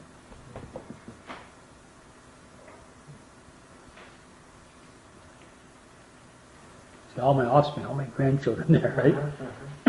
The multitude who have descended from me, Like this friend I saw in church there, he saw all these grandkids. You're responsible for this. See? But I'm an individual, and I'm not said of that multitude that descend from me, right? By man is said of all individual men, right? But there's a one-to-many relation there, right? So Porphyry leads you from those earlier meanings of genus, which Aristotle gives in the fifth book of wisdom too, right? To the one that we're interested in logic. But you have to kind of transcend your imagination, which wants to imagine a collection rather than universal, which cannot be imagined. To understand the universal. Now, the logic of the second act is easier than the logic of the first act, and much easier than the logic of the third act. Now, when I was going through the things there, I found that I had some of the things I have copies of, but the first one I don't have a copy, so let me give you a copy of it, and you can reproduce it for the gentleman. Okay. The ones on syllogism in particular, I have those, I think, I have copies, I think, I haven't taught logic for a while, so these things get reproduced. But the first thing I do is a kind of general thing on the four kinds of arguments: syllogism, induction, antonymy, example. So this one that I'm going to give to you, you can reproduce it? You have a way of reproducing it? Reasoning and the four kinds of argument, right? So this is what we'll do for next time. This is altogether about 878 pages here. Okay? And kind of imitating Monsignor Dion one time when he gave a course there on the four kinds of argument, but beginning from the ones that are closest to the senses, right, and then moving up to the more profound ones. The main thing we studied in the logic of the third act is the syllogism, but these other forms of argument are important too. Okay? So next Tuesday we'll meet on that record. Okay? I noticed that for the particular statements, you would say some man is wise. Yeah, you should really say some man is wise rather than some men are wise, right? See? I was wondering what's why. Well, because they might both be false, right? Every man is God. False, right? Some men are God. Yeah. Some man is God. Yeah, that's true. Right?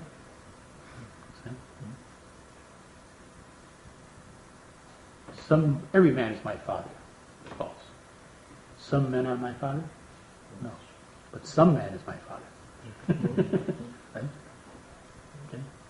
So, if it's false that every B is A, there must be at least one B that is an A, right? Or not a, not a A.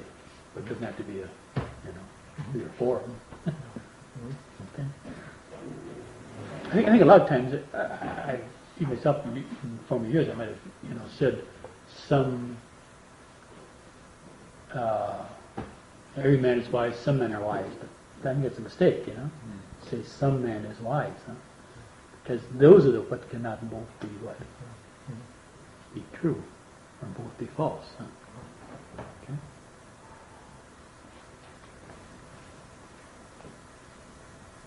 Every man here is the abbot, right? It's false. some men here are the applicant. It's just one man,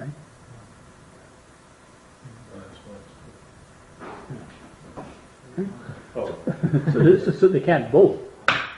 They can both be false then, that some men are the abbot, and every man is the abbot. Yeah. Right? But some man is the abbot. It must be true if it's false that every man is the abbot. But not that some men are the abbot. Every bishop is the pope, right? We didn't see that. We were just arguing, when you define something, you exhaust it. We thought, exhaustion was absolute singular. Every bishop is the pope, right? False, right? Therefore, some bishop must be the pope. Yeah, it's just one bishop. The bishop of Rome is the pope, right? Yeah.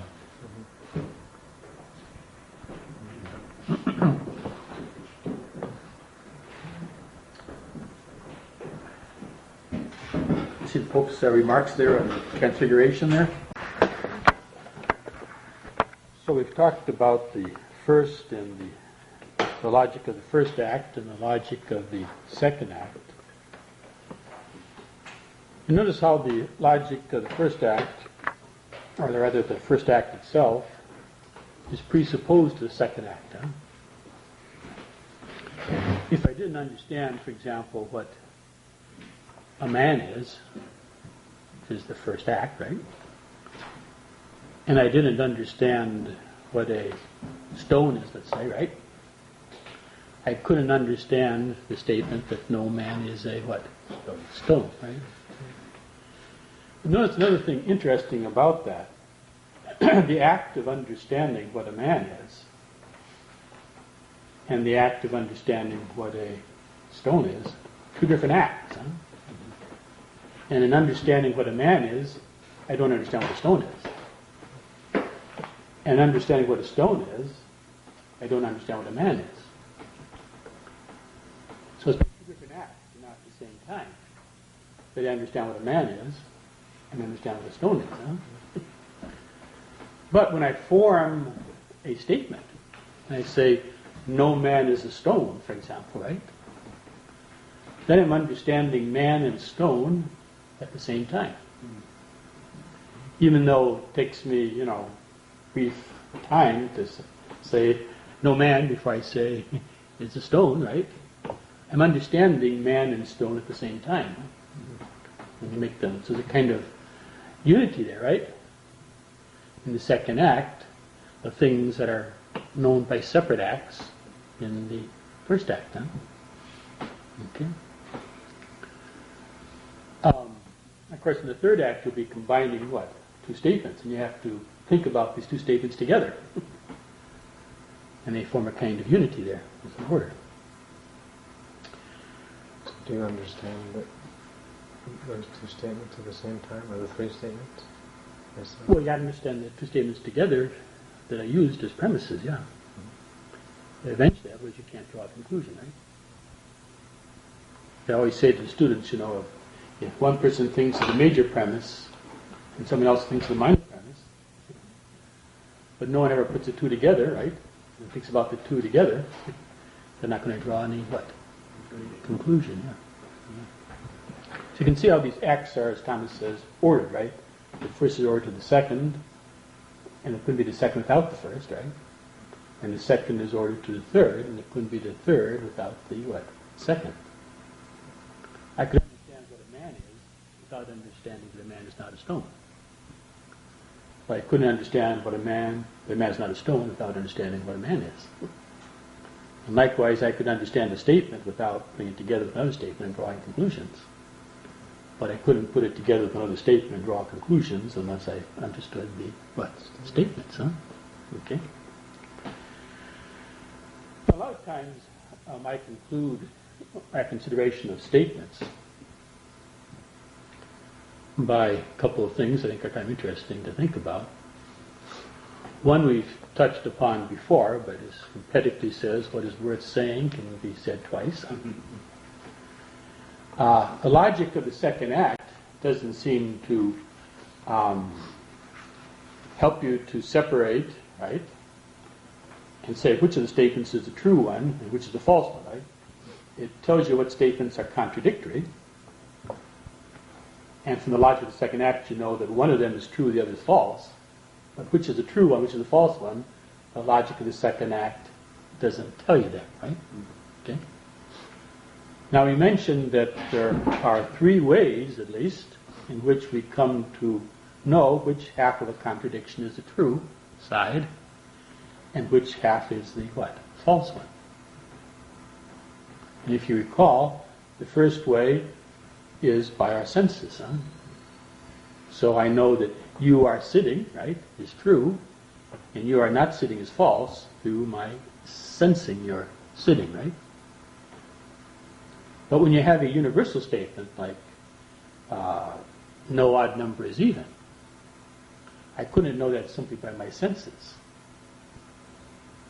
I could have an example of an odd or an even number, but I couldn't see universally that no odd number is even just by sensation. But through understanding what an odd number is, and understanding what an even number is, and this might require defining, right, in the logic of the first act, I can see that no odd number can be what? Even, right? And more generally, if I understand what a whole is, and I understand what a part is, I can see that every whole is more than one of its parts, right? Okay? And then the third way that you can come to know, if either of those two ways works, is by what? Reasoning. Okay? Reasoning from statements you already know, right? Or accept through this lens. Okay? However, there's an exception to the rule that the logic of the second act doesn't tell you which statement or which half is true, which is false, right? And it's kind of interesting because it's reflects the fact that logic arises because reason can think about itself, right? And this is reflected in the fact that we can have a definition of definition as well as of other things. And we can have statements about statements as well as statements about man and stone and so on, right? And sometimes, to make it a little more colorful, I invite my good friend, Mr. Anti-Statement, in order to bring out some of these things. Now, before I introduce Mr. Anti-Statement, I want you to know that he has an irrational, right, an unreasonable hatred of statements. But when he talks about them, he gets even more angry because other problems you'll see that arise. But students who have had the logic of the second act can usually see the difficulties that Mr. Anti-Statement is in. And so I'll give you, let you listen to Mr. Anti-Statement a little bit, and you tell me what you think about what he says, okay? Statements don't exist.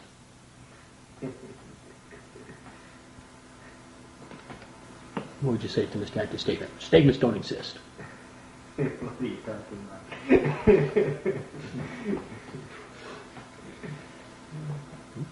That's a statement. Yeah, see? There's no way to say that statements don't exist without making a statement, right? And therefore, statements exist is kind of obvious, right? Okay? If I make the statement, statements exist, the statement itself, in a way, confirms itself, right? Okay? So here's a statement you know is true, just from knowing what a statement is, right? Okay? And the statements don't exist, you know that that is a statement. And therefore it shows that itself is false, right? Okay? Well, all statements are false. No statement is true. They exist, but they're all false. No one is true. What would you say to Mr. Anti-Statement's second statements? Prove it. Well, if that's true. Disprove it. Disprove it. a lot of trouble. You've just contradicted yourself. Yeah, yeah, yeah. So if the statement, no statement is true, is what? It's true. True. You know, Then, yeah, see, now you got a statement that's true, and if one statement, but it's square opposition. If one statement is true, then this idea that no statement is true must be what? False, right? Okay? And if it's what? False, that no statement is true, then by the square of opposition, some statement is true. It's very frustrating to see from a standpoint. Okay, I have to admit that statements exist, right? And I have to admit that they're all false, right? Some are true, some are false. Notice also from the definition of true and false, right? Okay. Because a statement is false, it's either saying what is not, right? Or it's saying what is not is, right? And then the opposite statement, right, would have to be true, right? The opposite of saying what is not, is to say what is, and that's what true means. And the opposite of what is not is what is not, and that's what? True, right? Okay? Okay. So, he says, no statements are what? No. Maybe some of them are true, some of them are false, but we never know which are true, which are the false ones. No statement is known to be true or false. What do you say about this?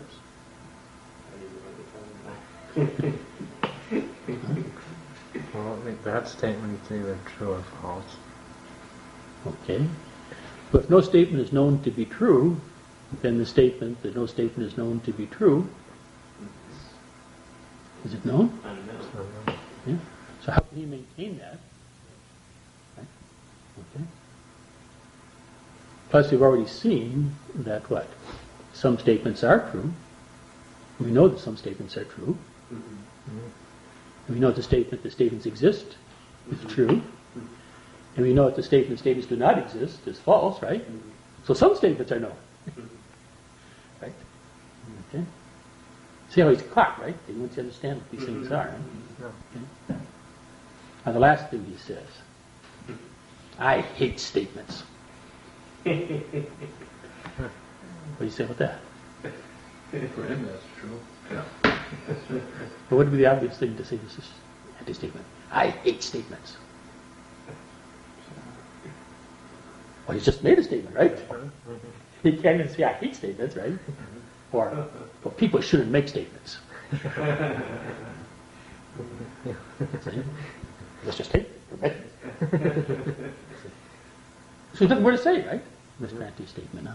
It's like Aristotle says in the fourth book of the Wisdom there, the man who denies a statement about contradiction, he eventually goes back to the state of vegetable, right? There's nothing to say, right? Even the sense to say this is so and this is not so, right? Or this is sweet or it's not sweet, right? So since Mr. Anti-statement, he's completely what? Left speechless, right? So, you can't say don't make you shouldn't make statements, right? Things don't exist. These things, he's caught, right? Okay. So there's some things that we can see through what? Some statements are true, some are false, through the logic of the second act. In a way, this logic of the second act is very close to what Aristotle calls the first axiom, the natural beginning of all the axioms. It's impossible to what? Be and not be at the same time in the same way, huh? You must either be or not be, right? You saw that in the square of opposition, right? Huh? Okay. And when you see that in a way that they can't both be true, right? What is, and what is not can't both be true, right? And what is not, and what is not is can't both be true, or both be false. Okay, so let's turn now to the logic of the third act. And this is going to be mainly about the tool called the syllogism. Huh? But before we go into the syllogism in detail, which will be next time, we want to take a broad view reasoning and the 4 kinds of what? Argument. Okay. Now, the first question is, what is reasoning? Okay. And reasoning, as Boethius points out, reasoning is to understanding as motion is to what? Rest. And of course, the English word understanding comes from the word to stand, right? So it's very well adapted to that. You don't have the Latin word, but to vigere still signifies something in the way of rest. But when the mind is reasoning, it's going from one thing to another, right? So it's a kind of movement. Okay. Now, how would you define this movement of reason called reasoning? It seems to be the most characteristic activity of reason. It's because it's named from reason itself, right? Reasoning, just adding ing. So just as tasting would seem to be the act that characterizes the sense of taste, the name itself would seem to reveal that, right? Or smelling is the act of the sense of smell, right? So reasoning seems to be the activity that most of all fits what? Reason, Okay? And notice it's obviously a discourse, as Shakespeare spoke of reasoning, of the definition of reason. In fact, in the Middle Ages, you often see the medieval logicians using the word discoursus, for reasoning in particular, although it can be taken in a broader sense than just reasoning, right? But that's the kind of discourse that's most characteristic of reason. The name itself is kind of a sign of that, right? So, how would you define this third act of reason? How would you define reasoning? How would you define it? And another thing I might mention too, like Shakespeare says in Troilus and Cressida, things in motion sooner catch the eye than what not stirs, right?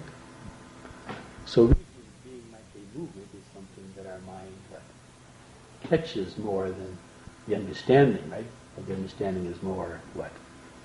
The beginning and the end of reasoning, but the reasoning kind of stands out because there's a movement, right? Okay. I'm kind of amused by, I've seen this bumper sticker on somebody's car on campus there, and it says, if you don't change your mind, how do you know you have one? Well, there's a certain, thinking behind that I don't like, They used to accuse Socrates, you always say the same thing about the same things, right? And Socrates says, well, that's better than always saying opposite things about the same thing. But no, nevertheless, right? It's the idea that motion, right, is what catches the attention of our mind, right? So if a person does change his opinion, right, hopefully for the better, but not always, if he does change his opinion, we're aware of the fact that he is thinking about these things, right? And that a lot of times we make mistakes or we don't, think out something too clearly, right? And so that change kind of reveals the fact that you are using your mind, right? And it's more known to us, motion, than anything else. So how would we define this act of reason called reasoning, right? Okay. Well, going back to motion, you can define it either as a going or a coming to begin with. Okay. Now, the words going and coming are interesting. I say to the students sometimes around, let's say, Thanksgiving vacation, you might say to your classmate, I'm going home for Thanksgiving, right? Meanwhile, your mother back home is saying that you are what? Coming home, right? Now, are you and your mother referring to a different trip, a different movement? No. Well, is it that you and your mother have a slightly different speech or slightly different way of vocabulary, shall we say, for the same thing? Are these simply synonyms, going home and coming home? One refers to the going is from the point of the beginning, whereas the coming is Yeah. terminus. you're going from, let's say, Assumption College to your home, right? So Assumption College is at the beginning of your trip, right? And your home is at the end, right? So you, as a student, are at the beginning of the thing, and so you call this going home, right? Your mother is back home here, right? At the end point of your trip, and so she says you're what? Coming home, right? Okay. But you're really talking about, it seems, the very same what? Motion, huh? Okay. So sometimes, to be clear about reasoning, I sometimes define it as a going, and sometimes as a what? Coming. Just a way of looking at the same movement, really. We're really talking about the same thing, but okay. I tend myself to like more of the coming. Okay. So you want to say what you're going from and to what you are going, right? Then, okay. Now, what are you going from and what are you going to with your reason, huh? Okay.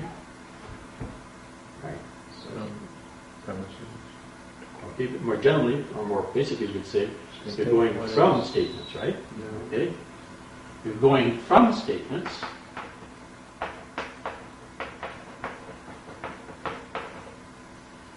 And from statements either that you know, right? Or maybe statements that don't really know in the full sense, but that you accept, right? Because they're probable or likely, or you believe them or something, right? You've heard them, right? So going from the statements known or accepted to another statement, right? Okay. But is that sufficient to define reasoning, right? That you're going from statements known or accepted to another statement. That's true. Okay.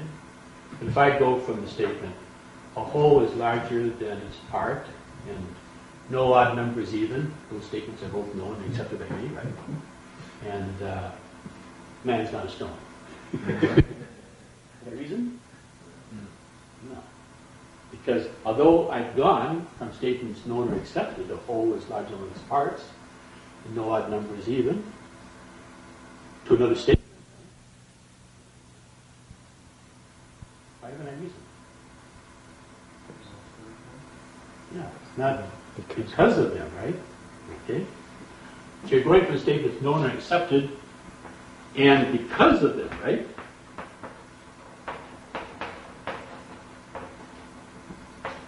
To another statement. Huh?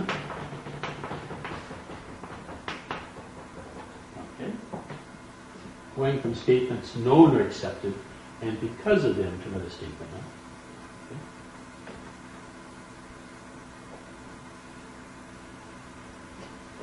Now, I could maybe make it a little more precise, but a little more clumsy. Turn around and I'll look at it from the point of view of the end, right? Which is the conclusion, right? Then, okay. And here I define it as coming to know,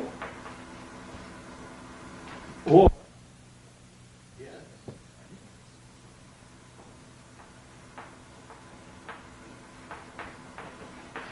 a statement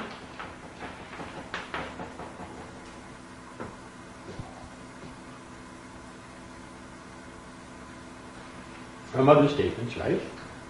And because of them, right?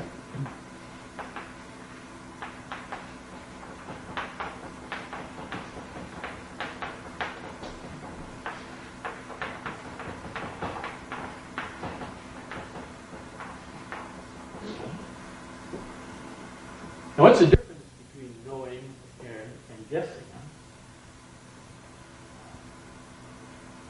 When you know, you're certain and sure. Yeah. When you're guessing, you're not sure or certain, right? And well, sometimes a guess, of course, you guess something false, right? But even a correct guess, right, differs from knowing, not in that the statement in one case is true, in that case it isn't. They're both true, right? In one case I'm sure about it, other case I'm not, right? Okay. Sometimes we distinguish in logic between opinion and suspicion, right? But opinion and suspicion are both what? A guess, right? Okay, but the opinion is stronger, right? And that's more an effect of dialectical reasoning. Huh? And the suspicion is weaker, right? More the effect of rhetorical reasoning. Huh? Now, Socrates in the Meno, right? He says, I know there's a difference between knowing and right opinion. And you might have said, I know there's a difference between knowing and guessing, right? And he says there is a difference between the two, right? And when I say this, I know it, I'm not guessing. And it's kind of unusual, I point out to students, if you read the Apology of Socrates, how he's always claiming not to know, right? And so it's very unusual Socrates claims to know something, right? But in the Meno, he says, I know that there's a difference between knowledge and even right opinion, right? Even correct opinion. And when I say this, it's not just opinion I have. Mm-hmm. I know that, right? And why does he know that, right? You got to stop and say, well, why is it so certain, in other words, right? Mm-hmm. That there's a difference between knowing and guessing.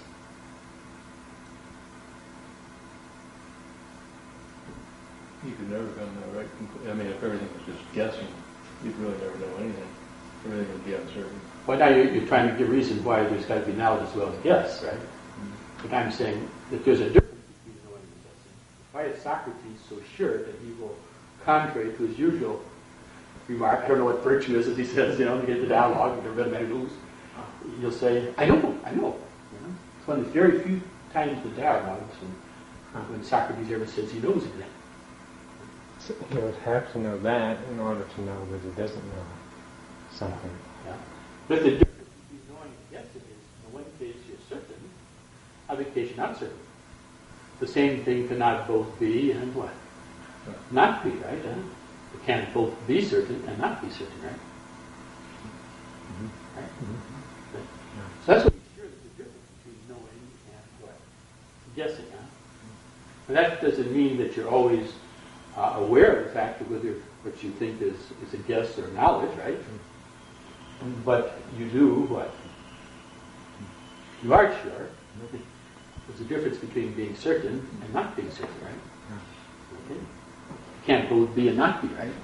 Just like you're sure that no odd number is even, because it can't both be divisible by 2 and not be divisible by 2, right? Okay?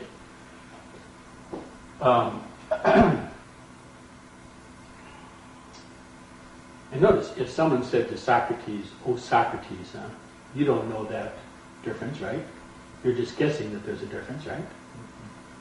He's objecting to Socrates, he's himself making the what? Distinction, right? See? If you deny that Socrates knows the difference, right? You say just guesses that there's a difference. See? Then you're saying, already there's a distinction between the two, right? Yeah. So, you see how certain Socrates is of that, right? Okay. Now notice here, when you guess that something is so, from other statements and because of that, your guess is not a wild guess, right? It's not freely imagined, right? You have a reason for your guess, right? But the reason is not sufficient to say it must be so and cannot be otherwise, right? Okay? And so the reason may be stronger or weaker, but it's not strong enough to say it must be so, right? Okay? The great philosopher, the central thinker of human thought here, let us not guess, he says, at random about the greatest things. Beautiful little fragment.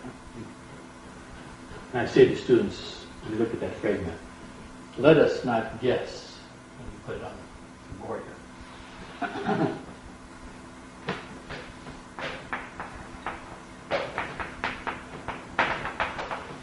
Let us not guess at random